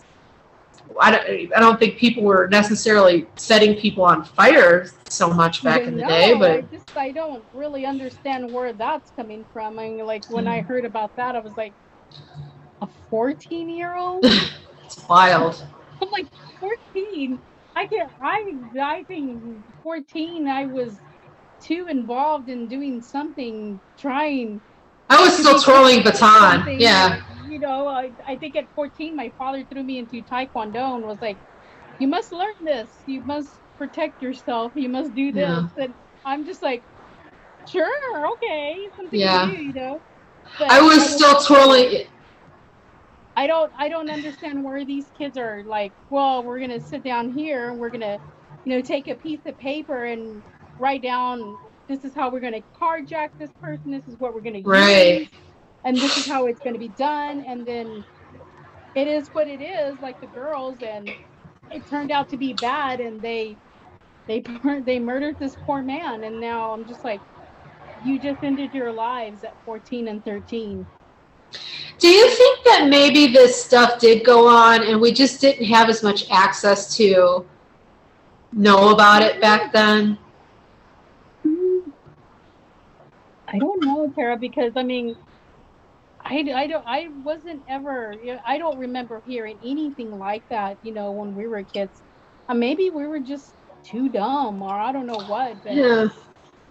I mean, we're all Gen X kids anyways, and Gen X kids didn't really, Care? yeah, I mean, 'cause to be honest with you, all we cared about is like, Having fun. having fun, some of us getting high, some of us doing art, some of us doing this and that, and you're just like, I mean, 13 and 14, I wasn't thinking like that either. I was too busy wanting to just be miserable, probably, and Yeah. Feeling miserable, sorry for yourself. listen to the Smiths and be like, I don't need you, I don't want you around me, I don't want my parents around me, just being droopy bad person, Eeyore. But I wasn't thinking like I'm gonna go and murder so and so for Yeah. this car or whatnot. I mean, we're too busy, like you said, we're too busy trying to have fun and doing kid stuff. Or I at 14, I was running around with the kids from the neighborhood. We'd go to Yeah. the creek and play in the water and things like that. Yeah. There was innocence still there. I mean, Yeah. Yeah, I think about, because I've had conversations like and stuff with my mom, and the whole thing about kids being kidnapped and this and that and all this crazy stuff, and I'm like, I feel like that stuff was still going on back then. I think it was just a lot of it was swept under. I mean, I don't know anybody that, well, I do know people who weren't, but like I would say a very, very high percentage of people that I'm friends with were molested by a neighbor, and a cousin, and aunt. yeah. So I feel like that stuff was going on. It just, people didn't talk about it like they do now. And people kept it to themselves and they didn't tell nobody. And there was probably people coming up missing all the time, and just, we didn't have the news like we have it now. Like, news is 24/7, and they're always looking for something else to talk about. So I don't know. I don't know if it's, yeah. So I don't know if it's really gotten worse or if it's just that we know more. I don't know. I think it's probably both. Probably both. And I would say, like you said, there's more presence of it now because we have social media. We didn't have social. Thank God. I know. Thank God. I know. I would have been canceled years ago if the shit that I thought was funny, like legit thought was funny, that is so wrong now. Oh my God. Oh yeah, yeah. My sister would have been canceled. I mean, she was a teenager and she wanted to be Flavor Flav. Yeah, right. I mean, I used to say stuff just to get a reaction out of people, and like know that it was wrong, but just think it was funny just to piss people off or whatever. Yeah. And like, thank God I know better now, but it's just like, good thing we didn't have cell phones back. Yeah, I think to be honest with you. Oh no, what happened? You got disconnected. There you are. You got disconnected for a second. Because my oh, there it goes again. My phone is connected to this tablet. Oh, okay. Oh. To call my mom. It's not. It's cutting off. It's just, yeah. What time is it? Okay. So, yeah. Don't get the hint. We're getting close to our 2-hour mark, I think. I've been trying to keep them around. Yeah, I've been trying to keep them around that. Are we at the? We're getting close. Okay. So, I mean, it keeps cutting. Yeah, it keeps cutting out. Yeah, she's. She's trying to call us, and I'm trying to stop it at the same time. Yeah.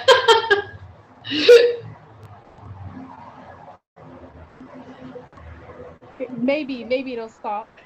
Okay. I don't know. I think that, like I said, a lot of it has to do with well-being. I think, pretty much we've talked about everything about well-being and whatnot. The last thing I can say is just support your friends and family.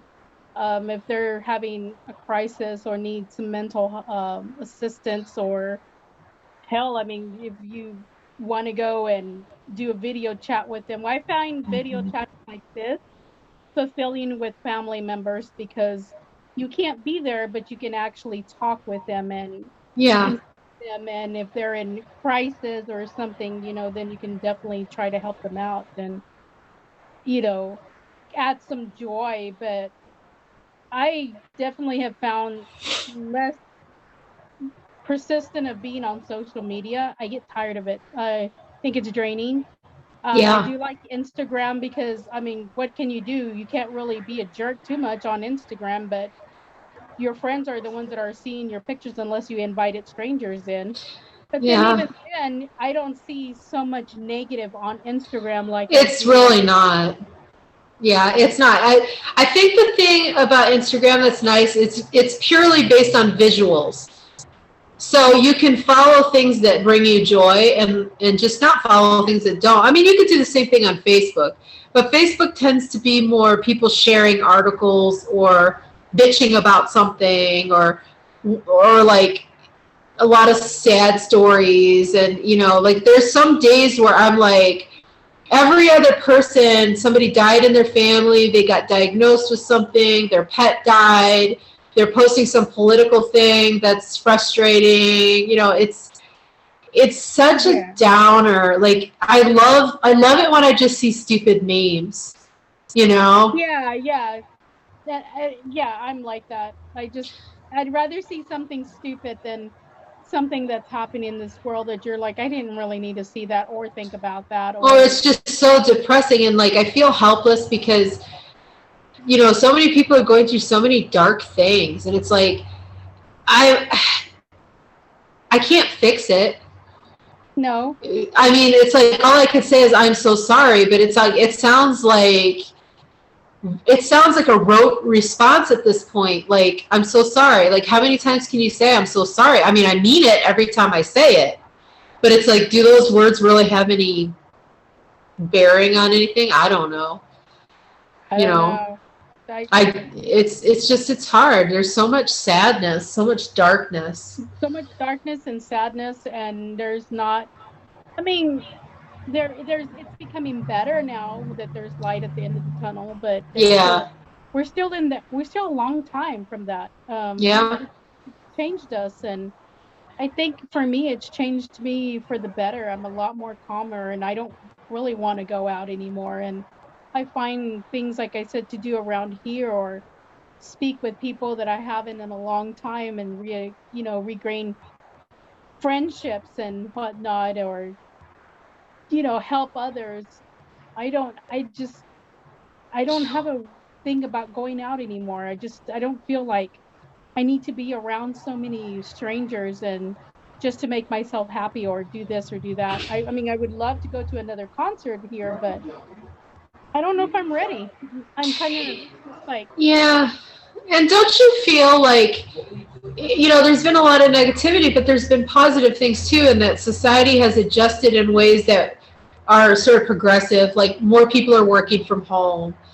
Yeah. Places are, even stupid stuff like, groceries being delivered, and being able to do delivery and pickup, and Zoom meetings, and it's become better in that way. And I also think because things have been so stressed out, we've sort of taught ourselves to like have boundaries, whereas like before it was like you would put up with stuff and you would be stressed out about it, and now it's like, nope, I don't have to put up with this anymore. So it's like there's bad, but there's good from it also. Yeah, no, I totally get it. Yeah, for me, I've grown within this last year and a half. I don't have to be okay with saying yes to this or saying yes to that or doing this or that for other people that are Right. not going to be appreciative towards me. I'm just like, no, I don't Yeah. need to. I've got other things to do for myself, and I'm gonna be selfish. I'm gonna be, self-caring or doing what I need to do for myself or my family. Sure, Yeah. absolutely. Yeah. Yeah. I also think that, you know, Mike and I have always been homebodies. Like, we've always been sort of hermits. Like, if people can get us to come out someplace, it's rare. And to the point where, I know for a fact there has been some of my friends that would be critical of it, like thinking, like, oh, she's going to cancel again or whatever. Not getting that when you have anxiety, like, I'm not canceling because I don't want to see you. I'm canceling because I'm physically having a problem right now. But I think because they've been forced to be in that situation now, they've sort of gotten a sense of what it feels like to be a person that likes to be at home. Yeah. And I think it has changed some people's sort of perception about that, and I think that that's a positive. Like, for instance, like I said, I've been working home for 9 years, and the lead in my unit was like, I could never work from home, no way. And she was totally against people working from home even when this pandemic started. She wanted, she wasn't against it, but she just was like, she preferred being in the office.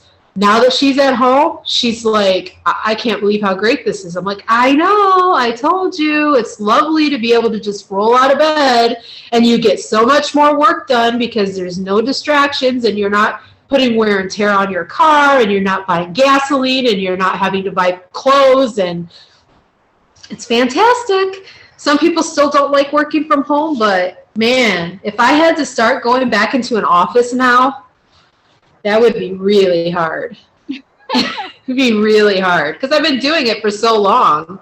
Yeah, I get it. Yeah, no, my husband has finally gotten used to being at home. He likes both, doing some days at home, some in the office, but he's like, Yeah. now he doesn't have any choice. And now that he has his own, studio and whatnot, he's like, I can work from, home, but also, during my downtime or my break time lunch period, instead of actually eating lunch, I get to work on music. And I'm Yeah, just like, totally. yes, or Totally. take a jog around the house or something, and Throw I'm a just load like, of laundry in. something, he's like, yeah, I get it, um Yeah. I th- I'm I don't know. I don't know how I'm going to feel getting back to normal and getting out of this pandemic. It's going to take baby steps. Like I said, I Mm-hmm. also enjoy being more at home. I mean, I want to go just pick up some food and come home and watch a movie and be comfortable in my PJs and not have to worry about doing my makeup or my Mm-hmm. hair or anything of that nature. I just, go pick it up and come home. I'd rather do that. I don't really Yeah. like being in a restaurant all that much either, but I don't know. I've gotten so used to this that I am enjoying a lot of it, and I didn't know that I was an introvert this badly until this happened. I'm just like, Yeah. I'm actually an okay person to be inside all the time. I mean, I go outside, yes, but I Yeah. don't need to go to that grocery store, or I don't need to Yeah. go there, or I don't need to go this. Now I hate it. Now I literally hate going to the grocery store, and my latest one is Home Depot. Can't stand it. I'm just like, no, no, I don't want to go. Yeah, I started ordering. We pick up from Home Depot now too. It's so fantastic. You just pull up in your little spot. They bring the stuff to you. You get the hell out. It's fantastic. Yeah, I want Yeah. to do that for now. I literally irk the Home Depot. I don't know how many times we've had to go recently for, odds and ends repairing on this house, and I'm just like, I don't want to see this place anymore. I don't like the people here. I don't like what they're doing. I mean, it's just like, do you people not believe in like moving away from me? Get the hell away from me. Yeah. Please step away. Just Yeah. telling my mom, this lady one day, she just literally just stuck her whole body in front of me to get some light bulbs, and I just turned around and looked at her and I go, really? We're in a pandemic. Yeah. Get Yeah. away from me. But yeah, I don't know. It's just all these things I think I like it better when I'm at home. It's just it's just me now, and I Yeah. have a hard time adjusting that mannerism. But I It do. is funny because Mike and I were already like that. Like I would always just go pick up food and bring it home and we would eat it at home. Like we would go out and see like Brett and Sarah, our friends, like maybe once a month, go have dinner with them. Like they were the only people we ever really hung out with. So nothing really drastically has changed for us as far as that goes, but it's made it more like, like I would like to go walk around stores and stuff, and now I'm just like, I'm fine. Yeah, I was like that too at the beginning, and I'm like, I can't go, do this and go do that. I don't want to. I can't go to Michael's, or I can't go. Yeah, And now I'm just like, I don't want to go there. I know. I don't, unless I have to, then I will. But I'm with you. If you can just pick it up, order it, pick it up, let's go. I don't Yeah, care. I don't have to take off my flip flops. I don't have to do this. I don't have to do that. I can, go with my husband barefoot if I want to, and I don't care. never put a bra on. Yeah, You're just like, hey, let me put this hair back up. Let me just go get what I just yeah. these. I'm sorry. These are lifesavers. These little things right here are lifesavers. You cover your Mhm. whole face up. Don't have to do makeup. Don't have to, what do you call it? Do your lips. Don't have to do anything. You don't have to smile. You don't have to talk. It's just like you put it on and you're just so, for me it's joy. I'm like, I don't have to smile. I don't have to, give that smirk or whatever. I don't have to talk to you. I don't have to do anything. I just wear my mask and go. And it's Yeah, just, I'm sorry, I'm not going to stop to wearing my mask because for me it's beneficial. I enjoy wearing a mask. I like it. I want to I wear a do mask so too. that I don't have to deal with these people. I do too. Yep. For this sake, no, I don't, I don't, I don't know. I'm so glad that everything is coming towards an end for the better, but I like how it is right now and it's okay with me. I'm not gonna bitch about it. I'm okay with it. Yeah, I agree. And it's kind of taken the pressure off me that to have to go hang out with people. Like Right. I don't like to be the buzzkill. Like I don't want to have to be the person that's like I'm sorry, I'm having a bad day. I can't go today. Not having that pressure is nice, It is. It's nice. To not have to like come up with an excuse to not want to go someplace or whatever. And even stupid stuff like I'd still have to go into the office for meetings every once in a great while. Not having to do that it's so much less pressure. Yeah, it's less pressure. It's less, for me it's less traveling time. I don't have to travel Yes. anymore. I don't have to take a bus, a cart, a shuttle, Yeah. stupid train. I'm just like, Yeah. it's, yeah, it's good. I like this. I'm okay with this. I'm okay getting food delivered or me picking up food or you not having to go places and all those people because I can't Hmm. stand it when there's so much people and they're just like claustrophobic. It's just, no. I'm actually having a better situation this way. My mom's the same way, and so is my husband. So we're just like three peas in a pod, and we're okay being at home or picking up some Chinese and coming home. We're like, okay, we do this. My internet's going wonky right now. It's all I think it's disconnecting. We should probably end it.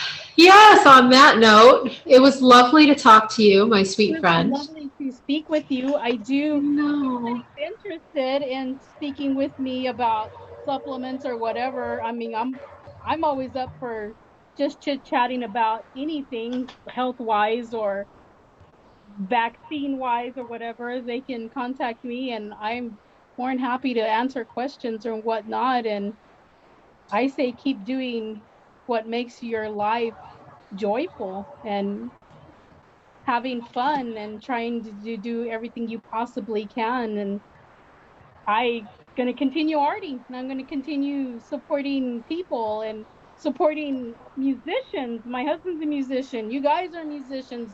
People, buy something. Download. Go to do Bandcamp Friday.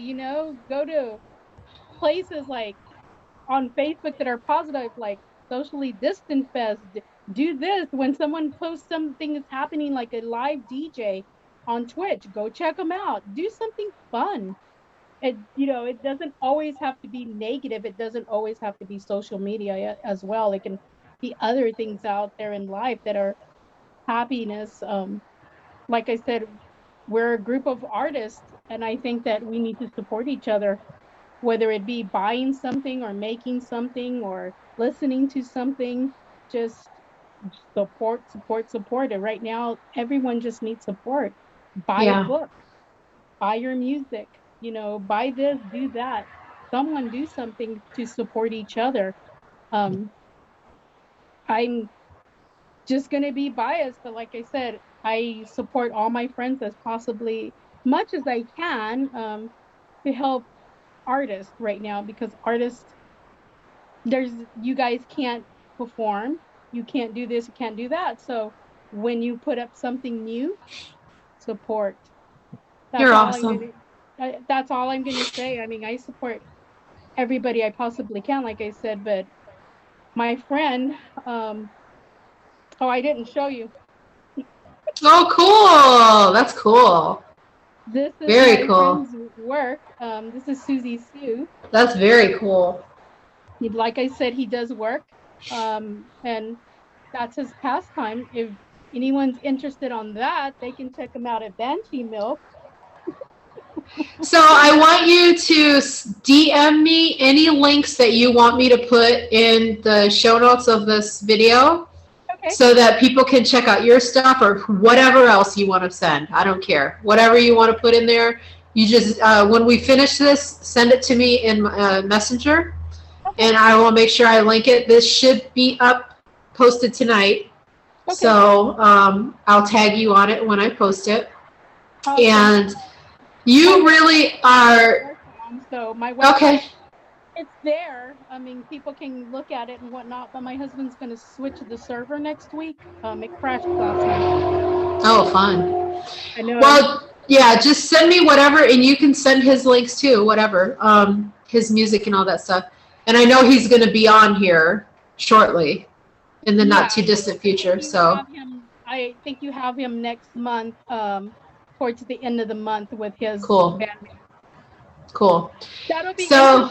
It will be very, because I don't know him, so I don't know. Time you actually meet him, and I think it's funny that we met because of him. That is funny.